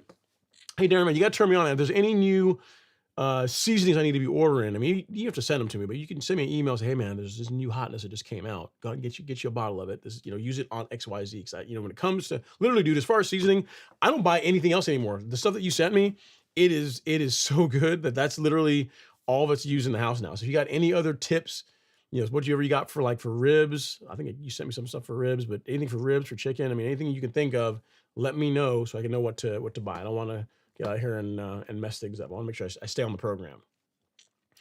Longboard Love 2 says, can we send you videos of us mowing? I guess. I mean, if it's a short clip of you mowing the grass, I mean, it's got to be pretty short to make it an email. Yeah. I mean, I'll show folks. If you guys want to have everyone see you guys putting the work in, I'm happy to do that. I'm happy to do that. Some folks that, especially, here's the thing. I see what you're doing here, Longboard. The folks that are, maybe up in Canada or, I don't know, upstate New York, they're not going to be mowing for a while. So maybe you want to show them, hey guys, this is coming your way in a few weeks, a month or so. You want to kind of let them live through you. If that's what you want to do through mowing, I get it. But yeah, as long as it's a small video, it's short and it's formatted like this. So if you're filming it or having someone film you, tell them to turn their phone like this, not like this. This wrong, this correct. Because you can see me on the screen. It's I'm like in a square, like in a rectangle, right? So 16 by 9. So it needs to be like this, not like this. All right, as long as you send that, and it's short, we can make that happen. All right, Archie is in the live stream. Says, evening, young man. Great to see you as always. Looking forward to a great show. I'm gonna do my best. I can't always promise it's gonna be great. I'm gonna do my level best. Question for you and guest. Anyone looking to sell the Revolution 20? I want to add it along its big brother 26. Oh, okay. So, no, I mean, I don't have a 20. I've got a 26. But I guess if there's someone that has a 20 and wants to part with it, I mean, Archie's looking for one. So I get it. Just message him. Message him if you want to. If you want to, Archie, I mean, if you want, I'm not sure if your email, you can post your email in here, but I'm not sure if you want to post your contact info, or I guess anyone that's in the chat, if they're in the live stream now and they have a mower they want to sell, they can just let you know here. You probably don't want to put your email address or contact information in this because this is going to be up, for forever. So you probably don't want random people spamming you and stuff. So, but yeah, I am happy with my 26. I'm not going to be getting rid of it, and you're looking for a 20 anyway, so I don't even have the mower that you're after. All right, next up is Colton. He says, with Zorozoia with a height of cut of 3/4 of an inch, should I scalp it down to 1/2 inch? You can if you want to. You could go down to 1/2 inch and then let it come back up to anywhere between 1/2 inch and 5/8. You could go down to that and let it come back up to 3/4 of an inch. That would work fine. Michael Coulthard says, I put down a dimension at 4 pounds per 1,000. I like it. It's a good rate. Then next up, we got Dan Lynch. He says, hey, Ron, I scalp my lawn to prepare for pre-emergent. Would it make sense to use liquid dethatcher to get rid of excess residual clippings? Since they are so fine, will they just probably decompose? Okay, I mean, could you use a liquid dethatching product? Sure. Is it going to get rid of the clippings in any reasonable amount of time? Probably not. It's not going to hurt anything. If you want to put it down, yes, go for it. But I would not expect like super amazing or fast results from those types of products. And will they probably just break down and decompose? Yeah, they're probably going to be fine. So if what you're asking, Dan, you went out, you scalped the lawn, you took some clippings out, but there's always some debris that happens to fall into the lawn. Would I really worry about that? No, I wouldn't. If you want to go put out like any kind of product that's going to stimulate microbial activity along with temperature, because that's a big part of it, you can. Just, again, it's not going to hurt anything, but I would not go out and put out like a liquid dethatcher and expect like miracles. You're going to put it out and a week later there's no clippings there. It just doesn't really work like that. All right. So hope that helps. Hope that helps, sir. If you need anything else, let me know. But I like it, man. You got your lawn scalp. You got about to do your pre-emergent. Man, you got it warms my heart, man. Warms my heart. Like I've been preaching the gospel of pre-emergent twice a year, and there's not even a piece of content dedicated to pre-emergent put out yet. You guys are already ahead of the curve. Love to see it. All right, Robert says, thanks for the greatest show ever. You're very well appreciated, sir. Thank you so much. That's very kind of you. And then next we have Ahmad Jones. He says, when can I start scalping my lawn? In Memphis, I've had ice and snow for 2 weeks. Probably not yet. You want to see the temperature going to be on a warming trend, Ahmad. So once the snow and ice clear, when you see a 10-day forecast where temps are in the 50s, 60s and going warmer, like you don't have any reasonable reason to believe that you're about to get more snow, you want to get ahead of the scalping, then yeah, go ahead and do that. You can start taking the height of cut down. You don't have to do it all in one go if you don't want to. I mean, the only reason why I tell people to break it up because is that it is less work to do it over multiple sessions versus doing it all in one go, especially if you're making a fairly large height of cut change.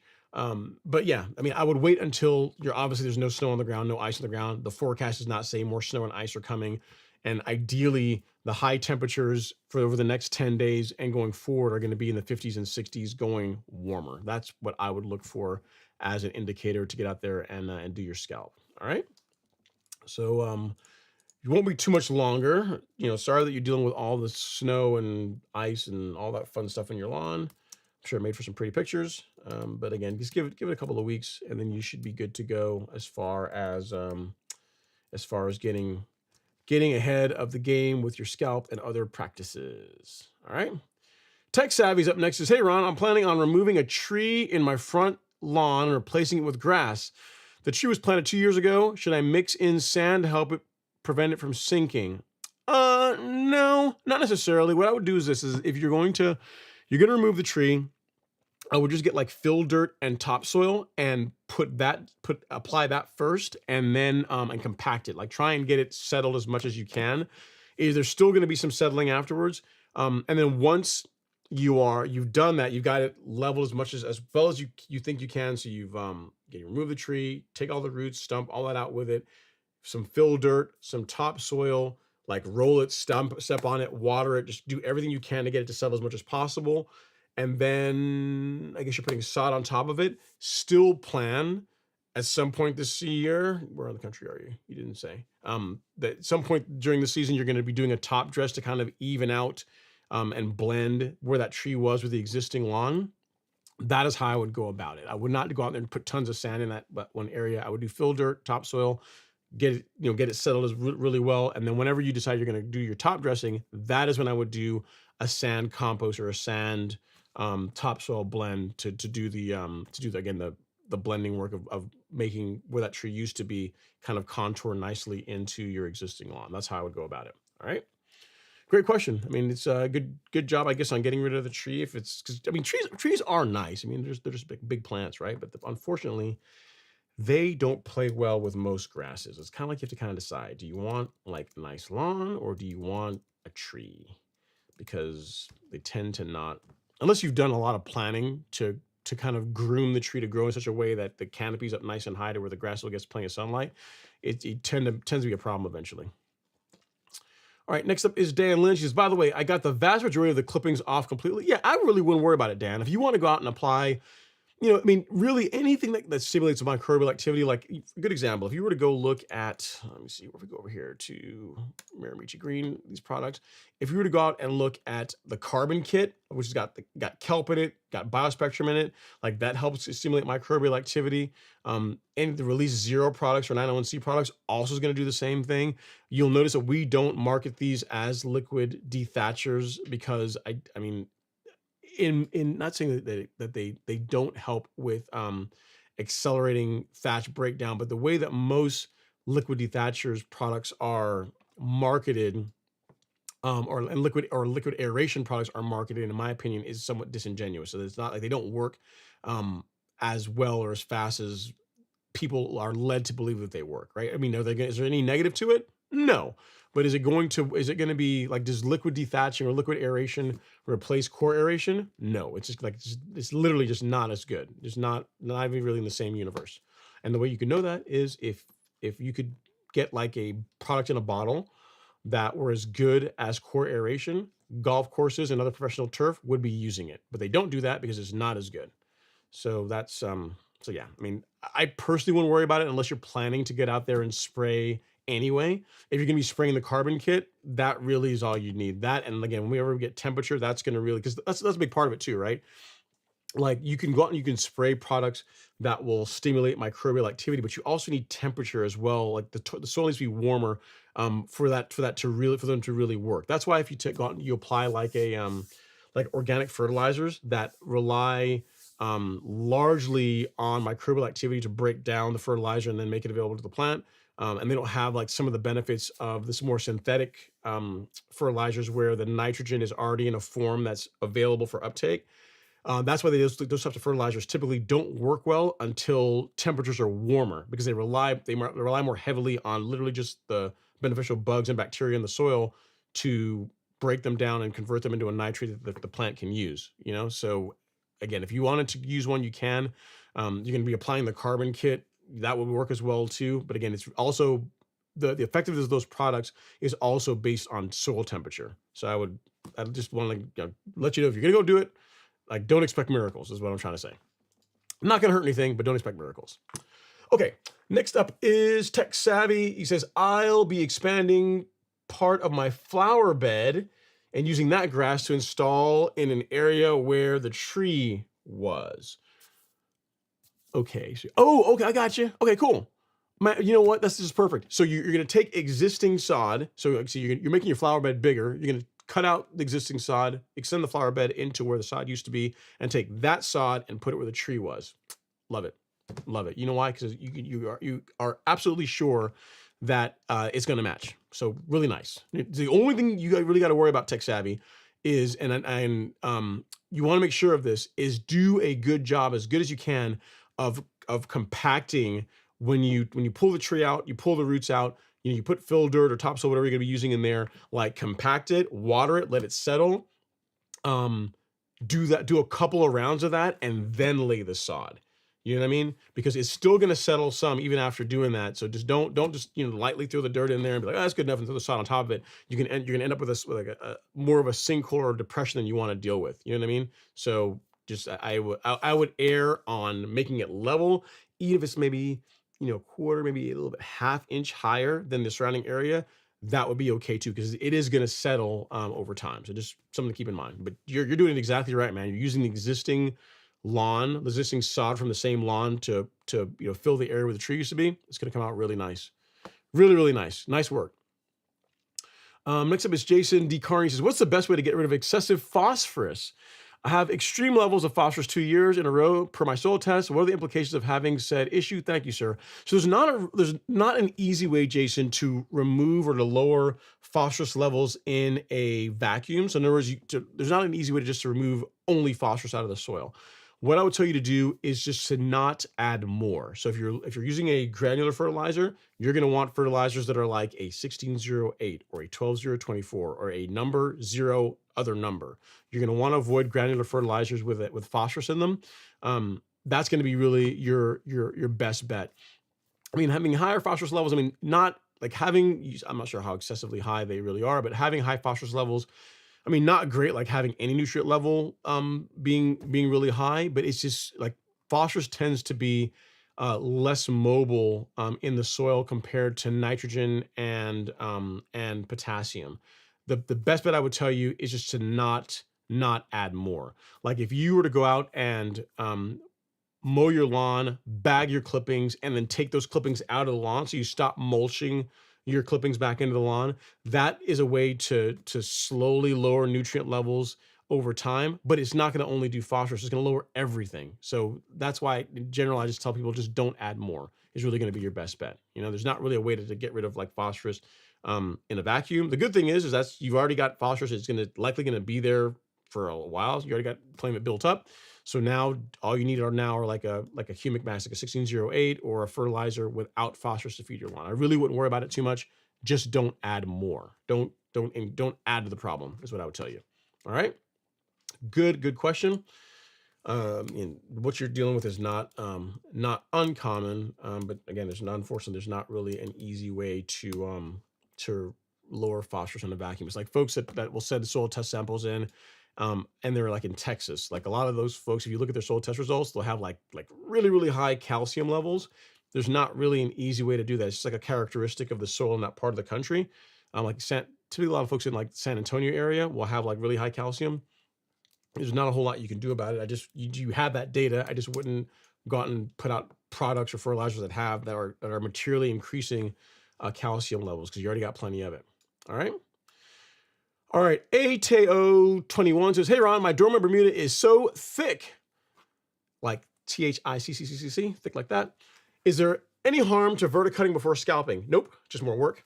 "On my last pre-scalp, my reel mower was having trouble cutting lower." There's not really any negative to doing it. It's just more work, is all there is to it. ATO, no negative whatsoever. You can do that. If you have a way to go out and verticut to thin things out a bit, and then you want to go out and scalp, you could do that. What you could also do too is raise the height of cut on your reel mower. So like if you're trying to go from, you said your lawn's really thick. I don't know where you're at before, but say you're at 1.5 inches or 1.25 inches, and you're trying to scalp down to just under 1/2 inch. So you're going really aggressive. You're probably not going to want to do that all in one go. You're probably going to want to go from say 1.25 inches to 1 inch, or maybe 1 inch, or maybe 3/4, 1/2 inch at a time. That's about as much as I would try and do in one go. And then you would make a pass and get all that material out, lower the mower, do it again, and so on and so forth. So if you do it over multiple passes, you can likely get the mower down, you can get the grass down to the height of cut that you want without having to do verticutting. But you're just doing it all in one go, especially if you're trying to make a drastic change, your mower's gonna have a hard time with it.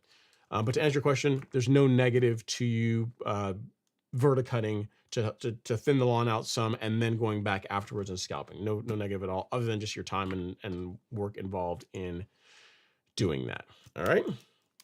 Someone else is going to have that question. So you know what? We're going to save that and make a short out of it. I think that's a good idea. What do you think?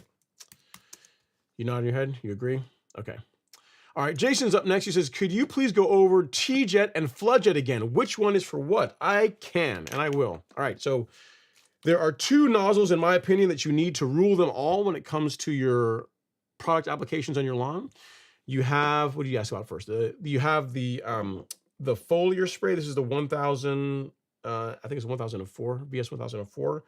The red tip, affectionately known as the red tip spray nozzle. This guy is going to produce a fine droplet. This is what you're going to want to use for your post-emergent herbicides, your liquid fertilizers, what else? Your plant growth regulator, your biostimulants, anything that does not need to be watered in after application. So any foliar sprays, meaning you're applying it kind of like the same way you would put sunscreen on, like a nice thin coat, just kind of coating the leaf of the plant and allowing it to be absorbed that way. The red tip, the fine droplet red tip, is what you're going to want to go with. For your pre-emergence, insecticide, fungicide, any product that you're wanting to apply that needs to get into the soil that would benefit from a larger droplet size. So larger droplet's it's not going to really sit on the leaf of the plant. It'll run off. It'll get into the soil where it can, where it needs to be. That's where you want to go with the flood jet, which you'll notice this guy has got, it's white. It's got a big, the color of it has nothing to do with it, but it's got, the way you know which one I'm talking about is the white one. So for soil-based products, the flood jet, you see it's got a big notch, and that's going to produce like a, droplets that are like the size of what you see when you come out of your shower. So there's a much larger droplet, whereas this is going to be not quite a mist, but it's just a lot finer. So this is adequate for, again, the right tool for the job for lightly coating the leaf of the plant. This one is the right tool for the job when the goal is to get the product past the grass and into the soil. All right. So hope that helps, Jason. If you want them, this is a link to the flood jet tip, the one that you would use for pre-emergent. And then this is a link to the foliar spray tip, the one you would use for not pre-emergent fungicide and insecticide. All right, so you got them both there. Getting both of them off of Amazonia is going to cost you all of like 15 bucks, and they're good to have in your arsenal. All right, so hope that helps, sir. Great question, and need anything else, don't hesitate to reach out and let me know. All right, let's see. Next up, we have, I'm going to take a sip of my lemonade, look for the next question.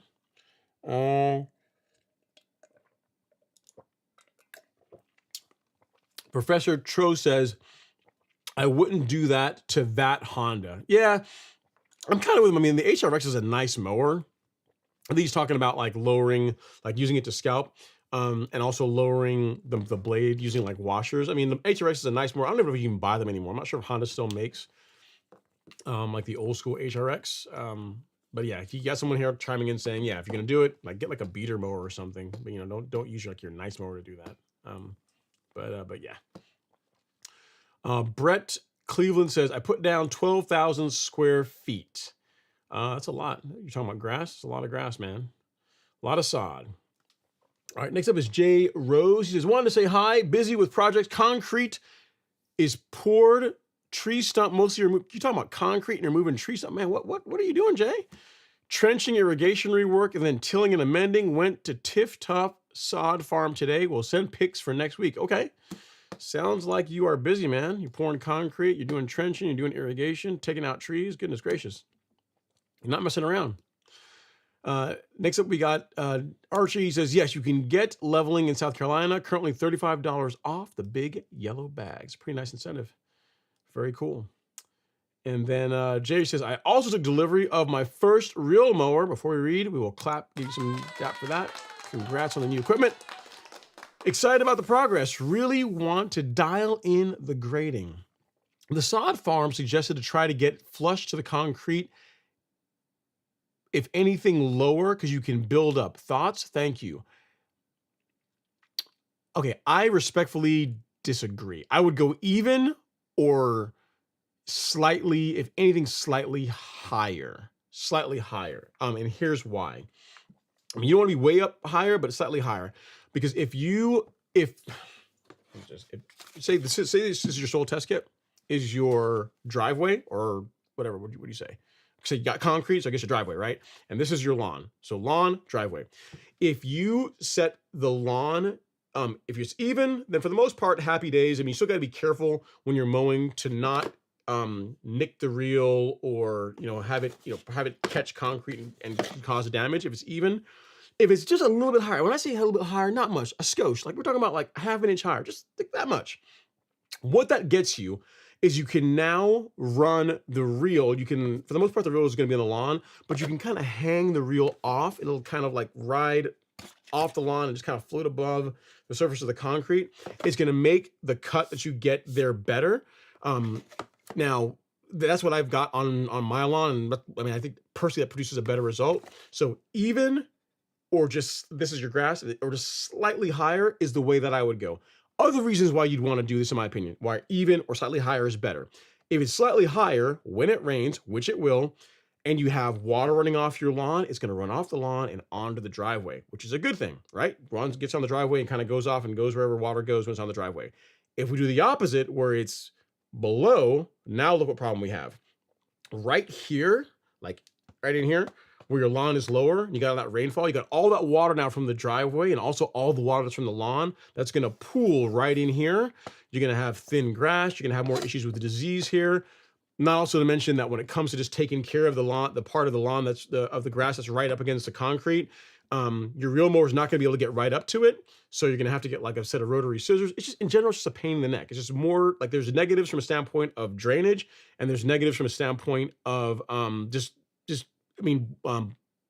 dealing with it all the time. Like literally every time you mow your lawn, you have to break out rotary scissors. Whereas if we do the opposite, where it's uneven or just slightly higher, now your reel mower can pretty much do all the work. So for that reason, I get what they're saying, but I disagree. I would go even or have the lawn, I mean, not a ton, just slightly higher for those reasons, mainly just for drainage, for like, you're gonna be reel mowing it. So it's just easier to live with. So hopefully that makes sense. Like, even or the grass, the lawn, just a tiny bit higher is where I would go. Lower, not as good. Because I can't tell you how many, we're going to get plenty this season.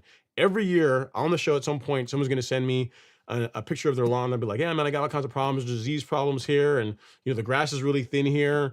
I got moss issues here. You know what a lot of times it is? You got like a driveway and you got a lawn that's below it, and then water literally pools there because there's nowhere for it to go. So I would just avoid that. I wouldn't do that because you're dealing with it from two places. You got water from the driveway running into the lawn, and you got water from the rest of the lawn that's also pooling in that area. So it's just kind of a headache. So if you have a chance to fix all that and prevent it, I would. Not that I'm trying to, argue with the sod farm, but I mean, there is a method to my madness. All right, Jay? So hopefully that makes sense to you as to why I would do it that way. Okay, next up is Tech Savvy. He says, Ron, I scalped my lawn down today to half an inch and I'm planning to apply pre-emergent tomorrow. You're on your way. Should I wait to verticut or is it okay to do that now? I'm in South Georgia. You can verticut as well if you want to. If you wanted, in other words, if you're verticutting from a standpoint just to help thin out the lawn even more on top of what you've already done from scalping, then yes, I would go for it. So in other words, if you've already scalped, you're at half an inch, if you're planning on verticutting the lawn, before say May, then yeah, I would go ahead and do it now. Like, why not? If you got the tool to do it, get it done now, then apply your pre-emergent. As far as it disturbing the barrier and you're getting your pre-emergent to last a bit longer, you're going to get all those benefits. There's really no negative to doing it now other than it's more work. You know what I mean? So if you're happy with the scalp, in other words, if you're happy with the scalp and you're happy with how much you've thinned out the lawn, there is no need to verticut. But if you're like, it looks pretty good. It's, it's fairly thin, but I like to get it even a little bit thinner, kind of beat it up a little bit more, get it, a little bit thinner, then yeah, I would do that and then do your pre-emergent afterward. What I would not do is you've already scalped it. I would not go out and apply pre-emergent tomorrow and then the day after that go out and verticut. Like, that doesn't make a whole lot of sense. You've already done the scalp. I would do the verticut and then afterwards I would apply your pre-emergent if you're planning on doing that as all part of a plan to kind of thin the lawn out and get it ready for the season to start. Okay. Either way will work. Either will work. You can verticut or not verticut. The only thing I say is if you're going to verticut, do the pre-emergent after you're done verticutting. Okay. Great question, Tech Savvy. All right. Next up is Robert. He says, opening ceremonies this evening. What's your favorite Winter Olympic sport, Ron?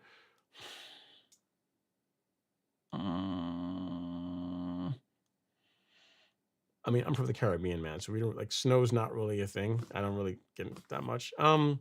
Probably I don't know if it's called the long jump where they come down the hill and they're on the really long skis and they put their feet out like in a V, like where they're trying to like cover a ton of distance. I think that's really cool, mainly because I think they're kind of insane. Yeah, like how do you even learn that sport? Like, I mean, it's one of these things. Either you learn pretty quickly, either that's for you or it's not for you. Like, you don't get too many do-overs. I like that, and also the like the I guess you call it like the stylistic skiing. Same thing, going down the hill and they're doing like tricks and flips and that kind of stuff through the air. That's kind of cool. But yeah, those are it. The racing, not as much. Yeah, jumping is kind of cool, and like tricks in the air also kind of cool. But again, I'm not a huge I'm not a huge like winter sports things. I didn't grow up with. I mean, the first time I saw snow was like in Jersey. It's been a while now. It's been like almost 20 years. But yeah, I mean, I was a grown adult the first time I saw snow, and when I first saw it from inside the house, I was like, man, that's really cool. Snow, it looks really nice. Then I walked out into it. I was like, man, this is awful. Like I get why it looks pretty, but I would never live anywhere where this is like a thing all the time. Kind of a tangent, but yeah. All right, next up is Thomas, the pool builder. He says, thanks for the free knowledge you share. You've really helped me know what to pay attention to in the lawn and what really doesn't matter. Best to you and all the other diehards. You're very, very welcome, Thomas. Getting a great lawn is pretty simple. Feed it and mow it. Mowing it being the thing that really is the thing that visually is going to make your lawn stand out among everybody else's. I always tell folks, every now and then I'll get an email from someone. They'll be like, yeah, man, I want to get a great lawn. Like a guy who was a couple of weeks ago sent me an email saying, hey, man, I want to get a great lawn, but I only really got time to mow my lawn once a month. I'm like, you probably don't. You probably need to go somewhere else. Man. I'm not your guy. I'm not your guy. But what I'm going to tell you is going to sound like absolute craziness. So I'd say at a minimum, I mean, if you want your lawn to look good or just look decent, mowing it once a week is like the bare minimum. But if you want to have a lawn to where when people walk by, they're like saying, man, I mean, how does this grass look like this? To where they even question like what kind of grass is in your lawn compared to the other lawns in your area, it's going to take twice per week mowing, which I know sounds insane, but you know what? That is the biggest difference between like golf courses and professional sports turf than residential lawns. Like I mean, do they have great nutrient programs? Yes. Do they soil test and do all the things and disease prevention? Yes. But the thing that really makes a golf course or a professional like ball field look the way it does is not the inputs. It's the fact that they mow it more frequently than like what a residential person does. Like most people mow their lawn every couple of weeks, and like golf courses, like greens get mowed every day, fairways every couple of days, roughs, maybe once or twice a week because it's the roughs. But I mean, for the most part, it just gets mowed a lot more. So Thomas, if you can get on a good pre-emergent schedule, so beginning of the year, like around now, get your pre-emergent out. In the fall, get your pre-emergent out. Feed your lawn a reasonable nutrient program. So I'm not a fan of pushing too much, like not going too heavy when it comes to nitrogen. If you're really trying to get the best results, best results per Ron Henry, right? The way I would go about it is to give your lawn less nutrient more frequently. So it commonly referred to as spoon feeding. So instead of putting out like a heavy fertilizer application once every couple of months, you'd go lighter. Like I do a granular fertilizer at relatively low rates once per month. So about half a pound of nitrogen once per month at the beginning of the month. And then every 2 weeks, I spray liquids to help supplement that. So all in, Bermuda grass, most folks will tell you that Bermuda, when it's actively growing, needs about a pound of nitrogen per month for it to really look good. My grass there's never a single month where it gets a pound of nitrogen. Normally it's again, somewhere around the 7/10, around 0.7 pounds of nitrogen is what it gets. Half a pound from granular and the rest from liquid sprays. Now, doing it that way does take more time because you're out there every couple of weeks spraying. But if you're someone that's really trying to create, a top 1% of lawns, you're going to be out there anyway. You're going to be out there mowing it regularly several times per week. So it really depends.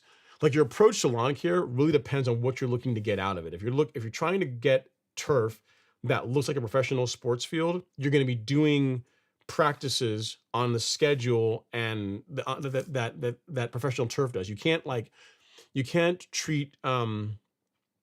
take like I guess an amateur approach or like a approach that the average layperson takes that cuts their lawn once every couple of weeks and expect to get results that people that people that are mowing their lawns, every couple of days are going to get. So like anything else, like what you put into is what you get out of it. But the biggest thing is, again, pre-emergent in the spring and the fall, a sensible nutrient program, and then regular mowing. If you do that, it's going to be really hard to not have a great stand of grass. Like we did an infographic many, many years ago on the golf course lawn store. If you go to shop, it's like how to get a great lawn in 5 easy steps. So step 1, get rid of weeds. And you can do that using a combination of post-emergent herbicides to get rid of existing weeds, and then pre-emergent to prevent new weeds, right? Because weeds are not fun. And then step 2, here's how we answer the question, what fertilizer should I be using on my lawn, is to get a soil test. If you've not done that as yet, I would recommend that you do that. Get a soil test done. Based on the soil test results, which you would get about a week after you send them in, you'll know which fertilizer is the best fit for your particular lawn. Based on that, if you fertilize your lawn, and then step 4 is a thing that most people don't do enough, which is you mow, and mow some more. And if you do these things, you get rid of the weeds, you do a soil test, which is again, like once per season, maybe twice if you're really a boss, and then you fertilize your lawn based on said soil test results, and you do step 4 religiously. Like this is like, like you plan your vacations around your mowing, like you don't go away for like 2 weeks at a time, like your grass is a priority in your life. If this is you, it is practically impossible, not saying it's impossible, practically impossible for you to not get an amazing stand of turf grass if you couple a good nutrient program, no weeds in your lawn, and regular mowing. Like this is a byproduct of these things. If you just try and chase this directly, just using fertilizer and neglect step 4, it's not going to be a thing. So you got to do all these things. Most importantly, regular mowing once you get the weeds under control and you get your nutrient program figured out through soil testing. All right. But I will look at your thing from ChatGPT. I'm sure they're probably overcomplicating it, but I will give you my feedback and let you know. Okay, next up is John. He says, I love my Revolution 20 and it's all mine, never selling it. I get it. All right. Let's see here. Dan Lynch says, what's the absolute, I think it's steepest grade you can real mow, and which mowers would you recommend for steep grades for a newbie? Man, as far as the steepest grade, it's hard to say. Like my front lawn, do I have any pictures of, I got a picture of zoysia. Let me go back here from way back or later on. I may have some pictures of the zoysia. My grade is fairly steep. And what I'll tell you is this, John, I've got 3 row mowers. I've got the Evolution, the Evolution. I've got a Toro Greensmaster 1600, and I have Real Rollers Revolution 26 mower. Of those 3 mowers, the Revolution 26 by far is the best on slopes because it's got like a rear roller that's got rubber, and it's also grooved. So as far as it just kind of biting in and doing a really good job climbing, it's a thing of beauty. It's a great job, a great mower on uneven surfaces and on slopes. Second to that is my Toro Greensmaster.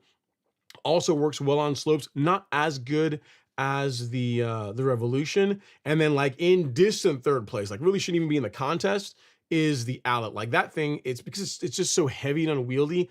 Like it's really tough to use that on a sloped lawn. That is not my lawn. I'm trying to find. Again, I'll do what I have pictures of the zoysia in here. Okay, yes, there's a picture of the zoysia from like, I don't know when that was. After Comcast jacked up my lawn. Let's see here. Do I have a better one? Oh yes, that one. Or okay, there we go. So that's a fairly decent slope, and if you look at that, that is being cut with a Toro Greensmaster 1600. So, and there's no issue whatsoever with running that mower on this slope. Again, the Revolution rides on it even better, but as far as the quality of cut, the Greensmaster is superior. So as far as the steepest, it's hard to say because it's not only just the slope, it's also it's also like how it, like what you run into. Is there like a driveway? Like if you look, I think this picture you might be able to make it out. If you look here closely, let me get this picture off here. You can see. If we get yours off, Dan, if you look at the bottom of the lawn, like where the lawn meets the sidewalk, you can see that I haven't taken rotary scissors and edged there yet, because you see it's like almost like a 4 or 5 inch like fringe that's between the lawn and the sidewalk. What you're going to run into is, depending on how steep the slope is, that's going to be further and further away from any hardscapes you have, and you're gonna have to do more like trim work with again like rotary scissors or string trimmer or something like that. Like that's gonna be more of an issue with the slope, more so than actually mowing it per se. But I mean, this is my slope. This is you can see how high that is. I mean, it's a fairly substantial slope, and my mowers, the Revolution and Greensmaster, don't really have any trouble with it. But without seeing what you're working with, it's going to be kind of tough to say like this one is going to be good. But I say Greensmaster or Revolution 26, either of those are slope approved. They will, on most lawns, most sloped lawns, they should be fine. In other words, if you feel safe walking up and down the slope, you can probably mow it with one of those mowers. That's probably a good test. Like if you're fine with walking up and down the slope, you're not afraid of like tripping and falling or twisting an ankle or anything like that. If it's safe enough for you to walk on, more than likely you're going to be able to cut it with a Revolution 26 or with a Greensmaster 1600. That's probably a good way of answering your question without actually seeing it. All right. So if that helps, sir. And if you need anything else, don't hesitate to reach out. Tech Savvy says the tree had to go. I'm choosing grass every time. I'm with you. I mean, trees are nice, but man, they are just not. They are hard on grass, man. They're hard on grass. There's leaves you got to deal with in the fall. Just there's lots of negatives. All right, Andre Taylor's up next. He says, the leftover prodiamine from the fall won't be enough. Do you recommend sticking with prodiamine or switching to dimension for the remainder? I would do one or the other, Andre. Here's why. Like if you're doing prodiamine, you can just get yourself another bag of prodiamine and use that to finish up. Or if you want to get dimension and do that and save the prodiamine for the fall, you could do that as well too. Reason being is this: if you do, depending on the rates you're using, if you do like some prodiamine now and like part along with the prodiamine, and then you didn't have enough, so you have to do some of it with dimension. Now you've used both pre-emergence in the springtime, and if you're planning on using one of those in the fall, you want to have as much of your annual limit available to you in the fall, because like given the choice, right? If you said, if I could wave a magic wand, you said, hey, I've got like prodiamine and I've got dimension to use.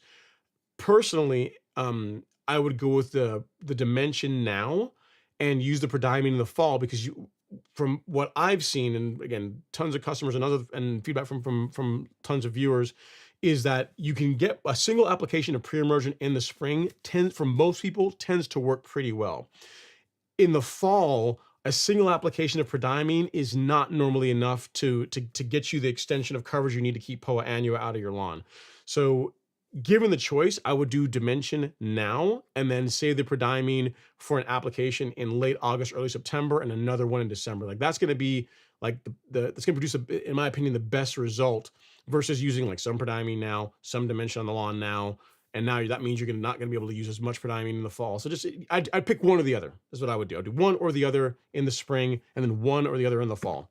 Best combination for a warm season lawn is to do either prodiamine or dimension in the spring and use Spectacle Flow in the fall. But depending on the size of your lawn and budget, Spectacle Flow might not be for you. But if you're asking the best combo, like prodiamine or dimension now and then Spectacle Flow in the fall, that's it. Like game, set, match. You're not gonna be dealing with a lot of Poa annua in your lawn if you do that. It's expensive, but it's expensive because it's worth it. It's a great product. So hopefully that helps answer your question. All right, next up is David Bloomfield. He says, I'm here in Houston, north side, and I have Xeon zoysia. Can I core aerate it now? It's a bit early for core aeration, David. I'd want you to core aerate when your lawn is already actively growing. Like if you're regularly out there mowing it, then sure, you can go out and core aerate. I mean, you're in Houston, so you're not that far. You're not that far from like from Galveston, from the Gulf. So it's probably warmer where you are than where I am. But the way I would answer the question is, have you already started mowing your lawn regularly? Like you're out there a couple times per week mowing it? If that's the case, then yeah, you can core aerate. If you're not mowing it regularly, meaning the grass isn't like, it hasn't woken up, it's not actively growing yet, then I would wait. I would give it, another 3-4 weeks, mid-March would not be a bad time to get that done. So it really depends on what your lawn is telling you based on growth. That is when I would do, do your core aeration. Not that, if you core aerated now, it's just not going to recover. It's just going to take a longer time to recover. So I just wouldn't do it. I wait until the lawn is growing actively. And again, the way you know that is by your mowing frequency before you went out and core aerated. Okay. So hope that helps, David. And if you need anything else, let me know. It's a good question about core aeration and zoysia in Houston. 1-6. All right. Next up, John is chiming in. He says, yeah, you can try aluminum sulfate, but go extremely light with it. I got my phosphorus down a little bit. Yeah, I mean, I just personally wouldn't add any more phosphorus. It's your call, but I would just don't add any more phosphorus. That'd be my my recommendation to you. Gary Kelly Jr. is up next. He says, happy Friday, Ron. I was wondering, is it okay to put down a fungicide early spring on my cool season outside of Chicago? Yeah, especially if you've had a history of disease in your lawn earlier in the season, then yes. So, what we offer here as far as guidance on fungicide applications, if you go to resources and then lawn care schedule, I mean, this is a guide. So for most people, if you're doing it preventatively, I would tell you, you do your first fungicide app, your first preventative fungicide app in May, and then do another one in June. Having said that, if your lawn has a history of disease earlier in the season, so like March, you got disease problems, or April, you got disease problems, then yeah, get your fungicide out before then, because in your case, whatever happens to be with your lawn, your lawn has a history of this problem.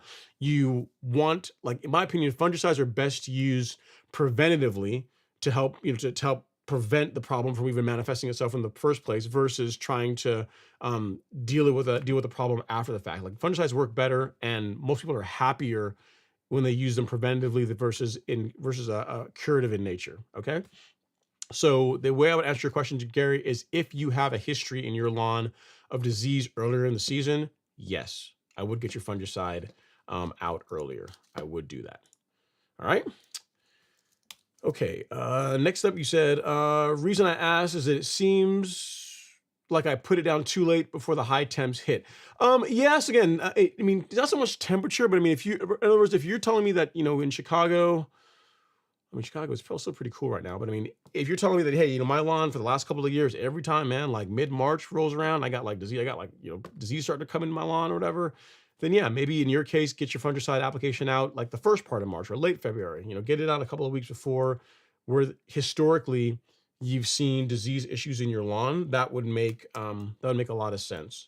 I tell folks, if you don't have that, and especially if you're real mowing, you can typically wait till May timeframe for your first one. But again, you got a history. Earlier is not a bad plan. Again, the idea is when if you apply fungicide, you should not see disease in your lawn. Like if you're seeing that, you either waited too long or you're doing some other things that are. I mean, the idea is to do it preventatively, kind of like pre-emergent. Like how if you have pre-emergence working, you don't have a bunch of weeds in your lawn. So that's the whole idea behind it. All right, Jay Rose is up next. He says, I'm in San Antonio area. Yeah, level numbers here are either high, low, and you have some optimal numbers, and correcting some high lows seem to impact the optimal. It's rough. Yeah, man, here's the thing. Just focus on your NPK, focus on your nitrogen, your phosphorus, your potassium. If you got plenty of phosphorus, congratulations, you've won that. All you got to worry about is your N and K, and then look at your micronutrients. You can get those into the plant through a foliar spray. Like we have an excellent product in the form of the Golf Course Lawn micronutrient, really good product. And then just go on with it, man. I really wouldn't like don't look at soil testing. The data you get from soil testing is like a pass or fail type thing. It's like, oh man, my phosphorus is really high. My lawn's never gonna look good. It's not really it. It's really a tool you use to get data to determine like what your program should look like. In your case, if you didn't have a soil test, you might be out putting out a fertilizer that has phosphorus in it, which would be bad in your case. You're adding something that your soil does not need. So just look at whatever your soil test data or your soil test results come back with as, this is what I should be adding, this is what I should not be adding, and this is what's already good. So it's not a pass or fail thing. It's like, again, it's just data that you use to give you direction as far as what you're going to be doing in your lawn over the course of the season. All right. Cody's up next. He says, evening, Ron. So excited. The lawn season is right around the corner. You and me both. I'm just down the road in Marietta. Are you planning on scalping this month or early March? Go Dogs. I'm planning on starting this weekend, actually. Actually kind of getting some scalping in this weekend because next week I'm gonna be pretty busy. So yeah, this weekend is when it's going to have to be. It's gonna have to be like next week's show, for example, is gonna be Thursday night instead of Friday. And I will schedule it Monday, so you guys will see like you get the notification from YouTube earlier, so you can plan accordingly. But it'll be Thursday night instead of Friday night next week, just for next week. Same time though, 7 p.m. on Thursday night. Okay, next up is Charlie Diamonds. He says, "Hey Ron, I dropped the ball on weed control last fall. Why? Why you do that? Why? I don't understand it. Do I need to put down post-emergent for existing weeds before I spray prodiamine, or does it matter?" It depends. It depends.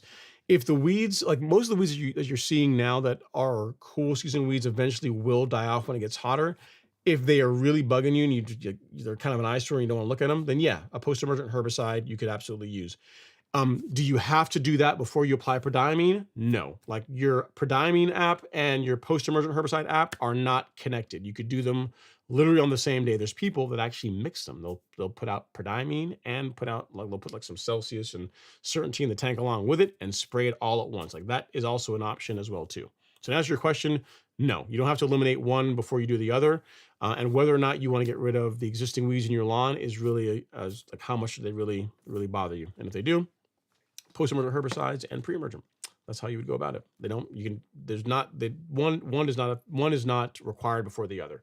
Is what I'm trying to tell you. Okay, so I hope that helps, Charlie.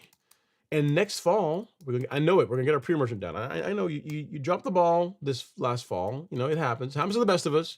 But now you've seen the aftermath of not getting your pre-emergent out. You say, you know what? This will not be me.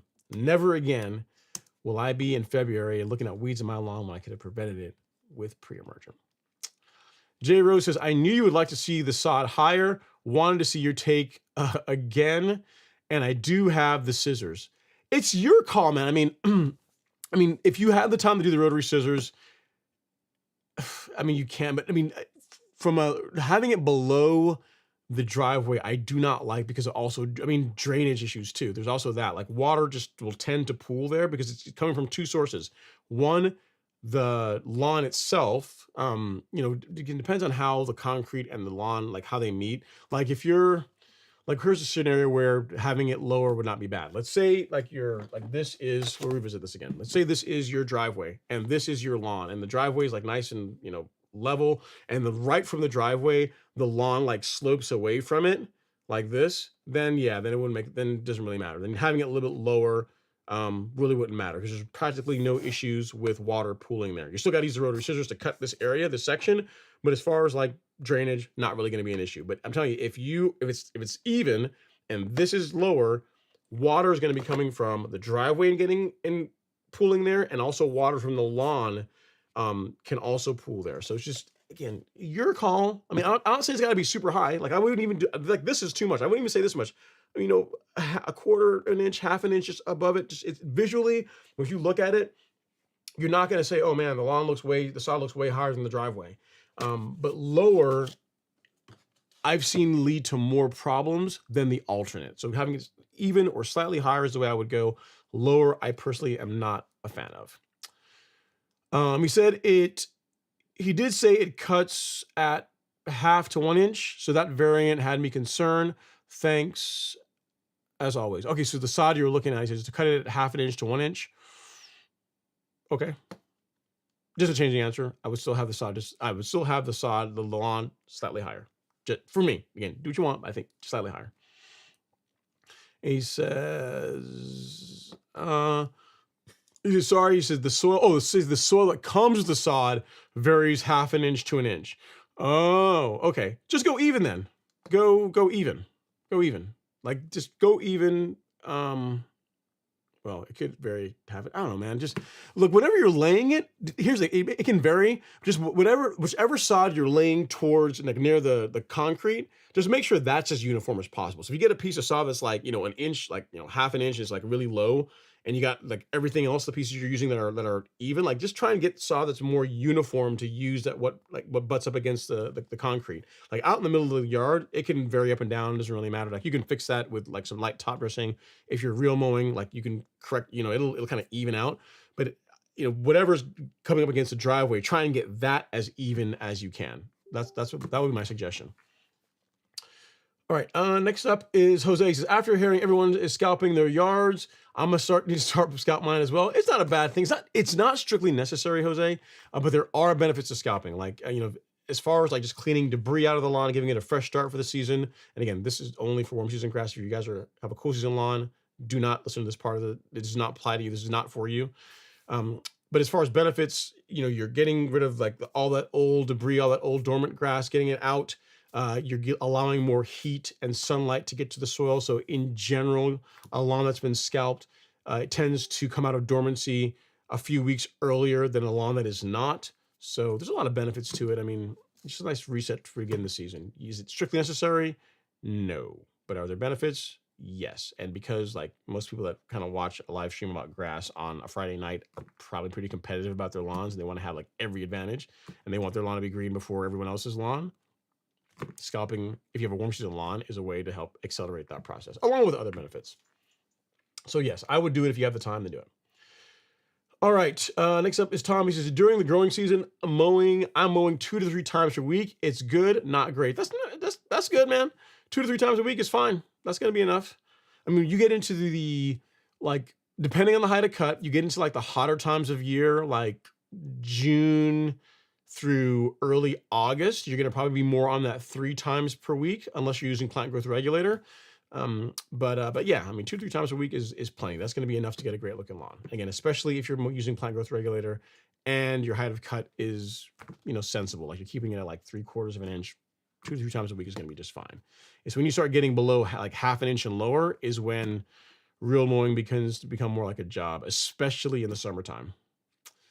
All right, next up is Tom. He says, I need to dial in the fertilizer schedule. I'm spoon feeding. Okay.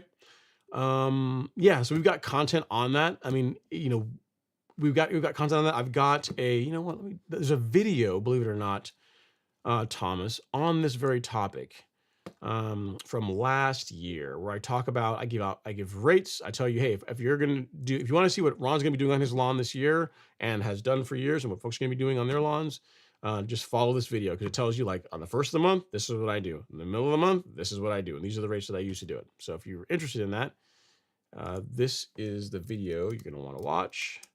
Where is it? Spoon feeding program.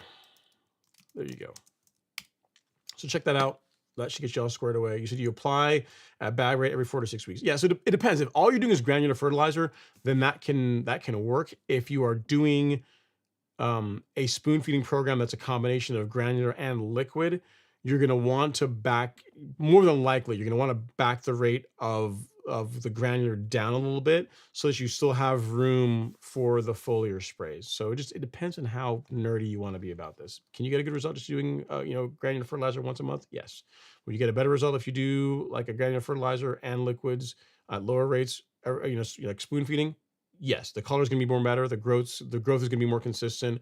If you're using plant growth regulator, it gives you an opportunity. You're going to be out there every couple of weeks anyway, so it's not like it's even more work to go out and throw liquids in the tank. So it really depends on how nerdy you want to get with it. Like this, like to everything in life, there's always levels to it.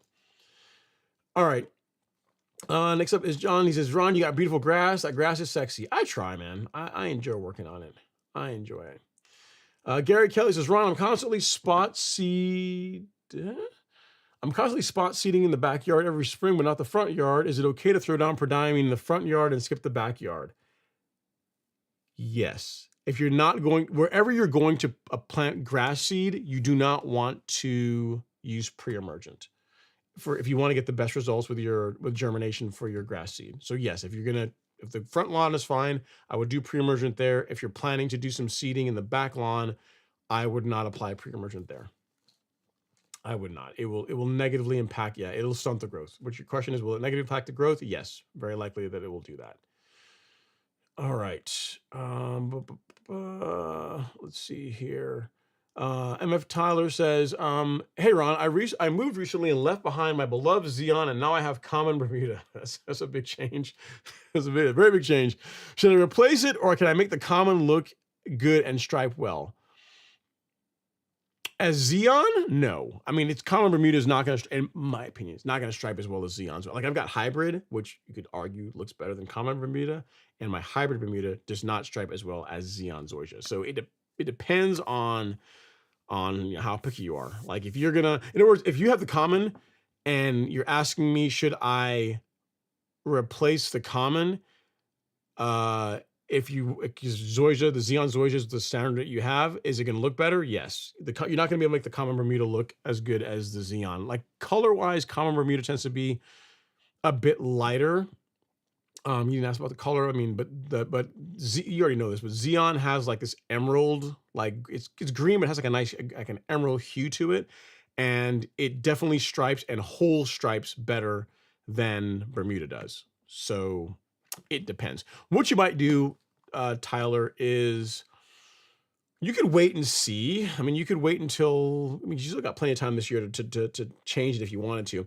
You could wait till like late April, early May, because by then the common will be largely out of dormancy. You're going to see how it's going to look, and you can see how it's striping. You can be like, yeah, this is good enough for me, or I can't stand this. I want my Xeon back, because you still got plenty of time to get rid of the Bermuda and then install Zoysia side if you decide to do that. But I would give it a level try first. I would take a look at it, and you might find, hey, this is fine, and you can live with it. But outside of striping, color wise, and texture wise, Xeon looks, to me anyway, looks better than common Bermudas. But so it really depends on how picky you are. All right. Adrian has a question. He says, is there anything similar to Arden 15? I'm new to this. My lawn guy moved out of state. I have hybrid Bermuda and centipede, slowly choking out the centipede over the years. No, not really. No, there's not. No, there's nothing that I've seen anyway that's been released that is that quite compares to Arden. I've heard rumblings about a new cultivar that's going to be available here soon that supposedly is going to offer all the benefits of Arden: fast germination, fine leaf blade, nice color, all that jazz. Left to be seen. We'll see, and I'll keep you guys posted. But yeah, currently, no, not that I'm aware of. And really, your thing is this: if you want to get rid of the centipede, I mean, I guess you can let the Bermuda keep kind of doing its thing, or you could just spray. You could just spray the centipede with like quinclorac. That would get rid of it, and then that will allow the Bermuda grass to more aggressively spread into it. It depends on how much you're willing to tolerate the lawn looking ugly. You know what I mean? Because if you kill the centipede, you're gonna see like just like dead grass, right?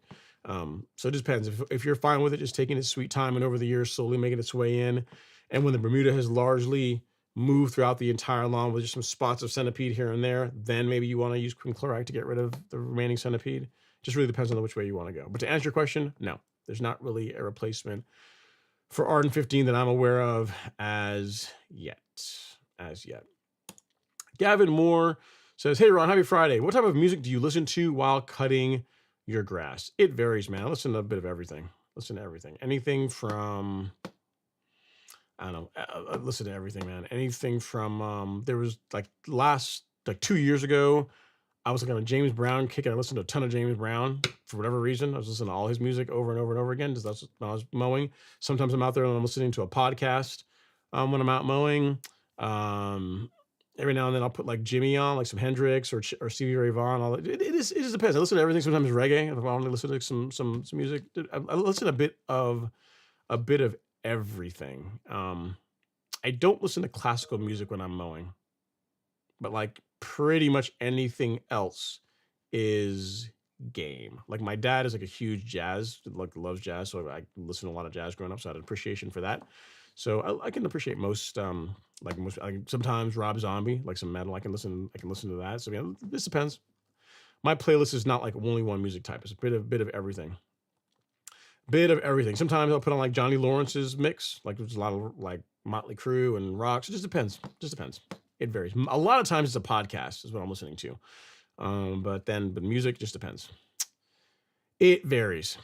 All right, next up is Hoffenkamp. He says, on the rotary mower issue, the blade sits on 2 posts. So if the washers push the blade above those, all the torque is put on your bolts. On the bolts, don't buy cheap bolts, grade 8 or ISO 10.9 if possible. So what I'm hearing is this is a bad idea. So unless the additional 2 posts that go into the blade are also still engaged when you do this, it's not a great plan. So if you're going to do it, I would not run the mower like that for an extended period of time. But Tom is telling you, he's like, hey, man, here are some considerations if you're going to decide you're going to go this route.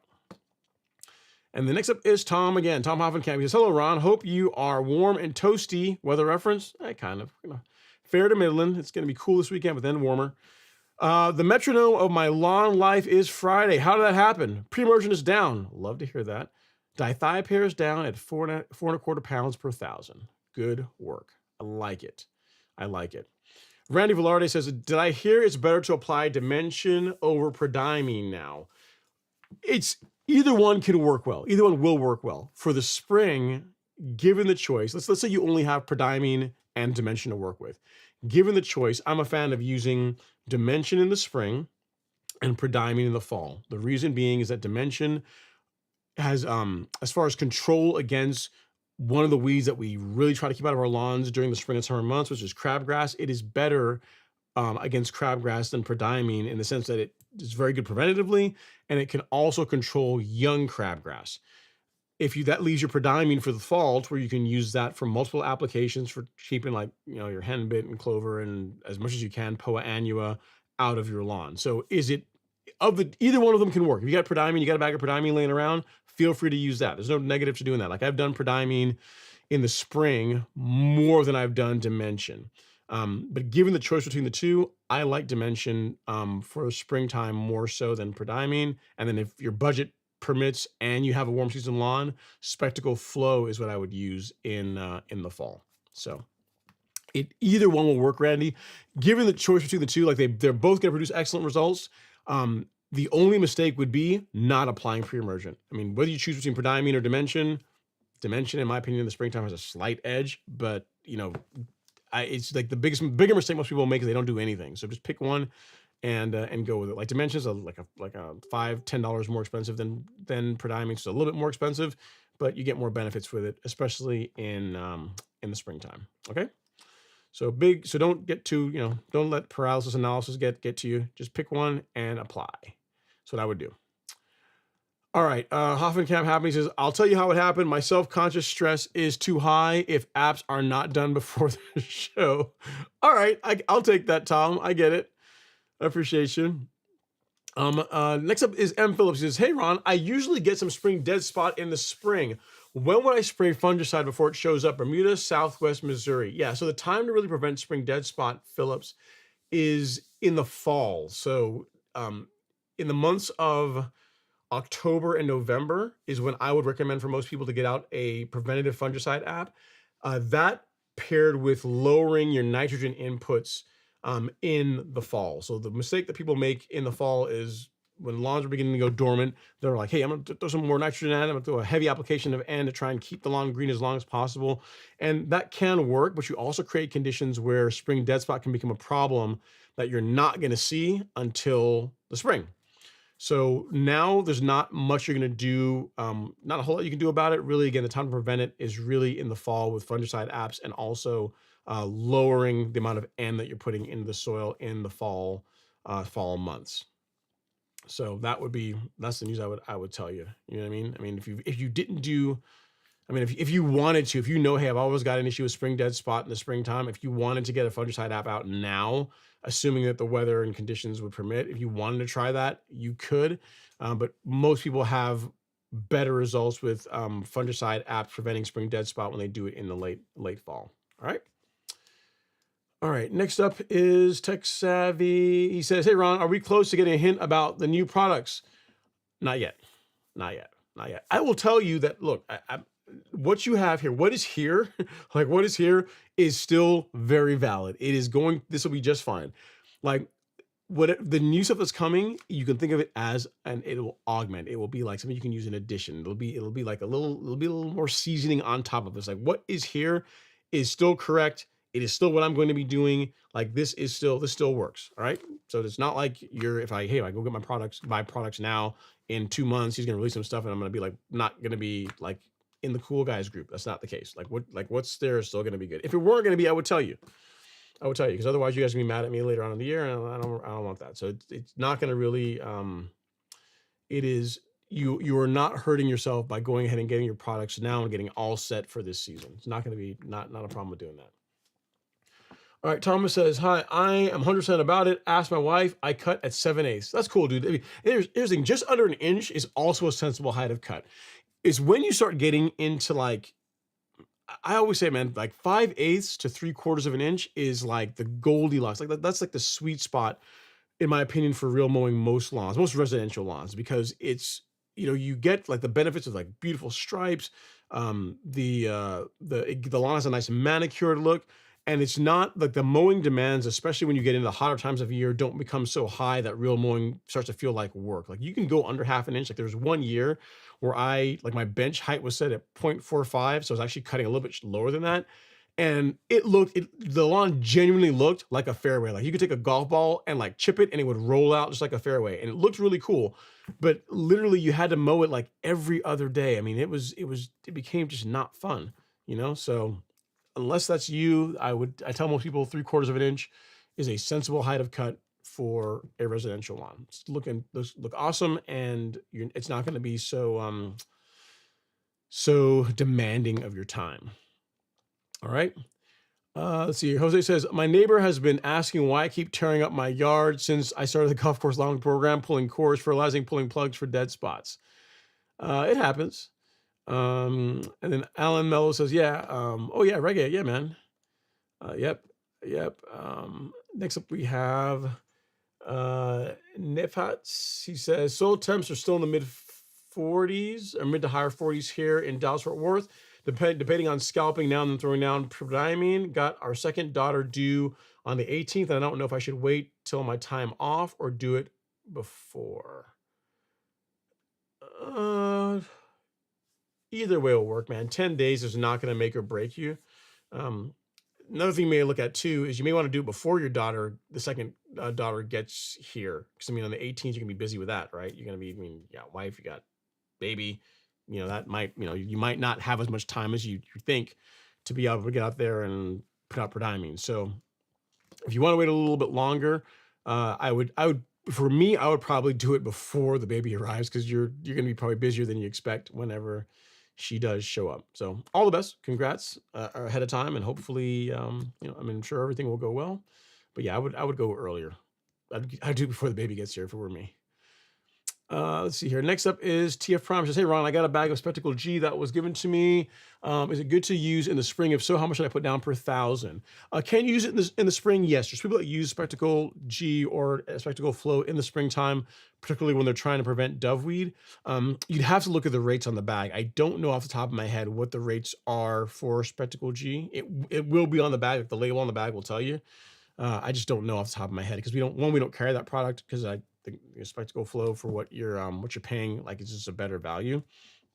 But I don't know off the top of my head. Like most of the products, I know like what rates, but that one, because we don't carry it, I don't know. But the label will definitely tell you. So I'd say check the label. And if you want to use it now in the spring, you can, if you want to prevent doveweed.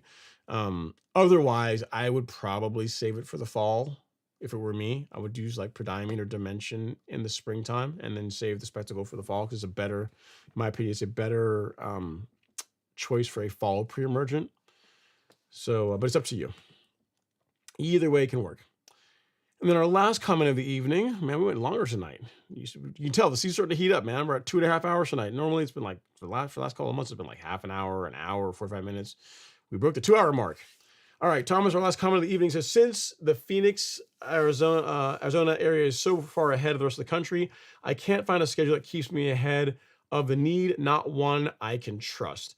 Yeah, so I mean, if you're in Phoenix, like the link that I gave you, like you can begin just working that schedule now. It's gonna be just fine for you as far as as far as, again, there's folks in Phoenix and Arizona that follow the link that I gave you as far as our schedule and get great results. So that will be just fine if you want, Thomas.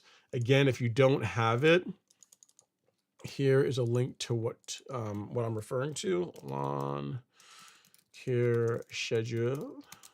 All right, and I'll also take a look at what you sent me, courtesy of ChatGPT, and give you my feedback here a little bit once the show ends, which will be ending now. So guys, gals, that's all we have for this evening. On that bombshell, we'll start the outro music. As always, if you've not done your soil tests yet for the season, get that done. Get your pre-emergent out. You know, for an amazing curated selection of products for your lawn that's going to help you to create a stand of turf grasses your neighbors are absolutely going to envy. We'd love to opportunity to earn your business at the Golf Course Lawn Store. We've got everything you need for this time of year and more in stock and shipping quickly. So if you need that, feel free to check us out, along with all of our other content that will help you use those products to get the absolute best result, best lawn, make your lawn the envy of the neighborhood.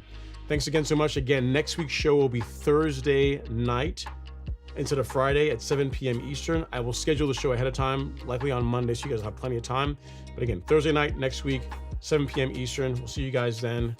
Get out, do something fun in the lawn. If you're watching the Super Bowl this weekend, hopefully your team wins. Take care.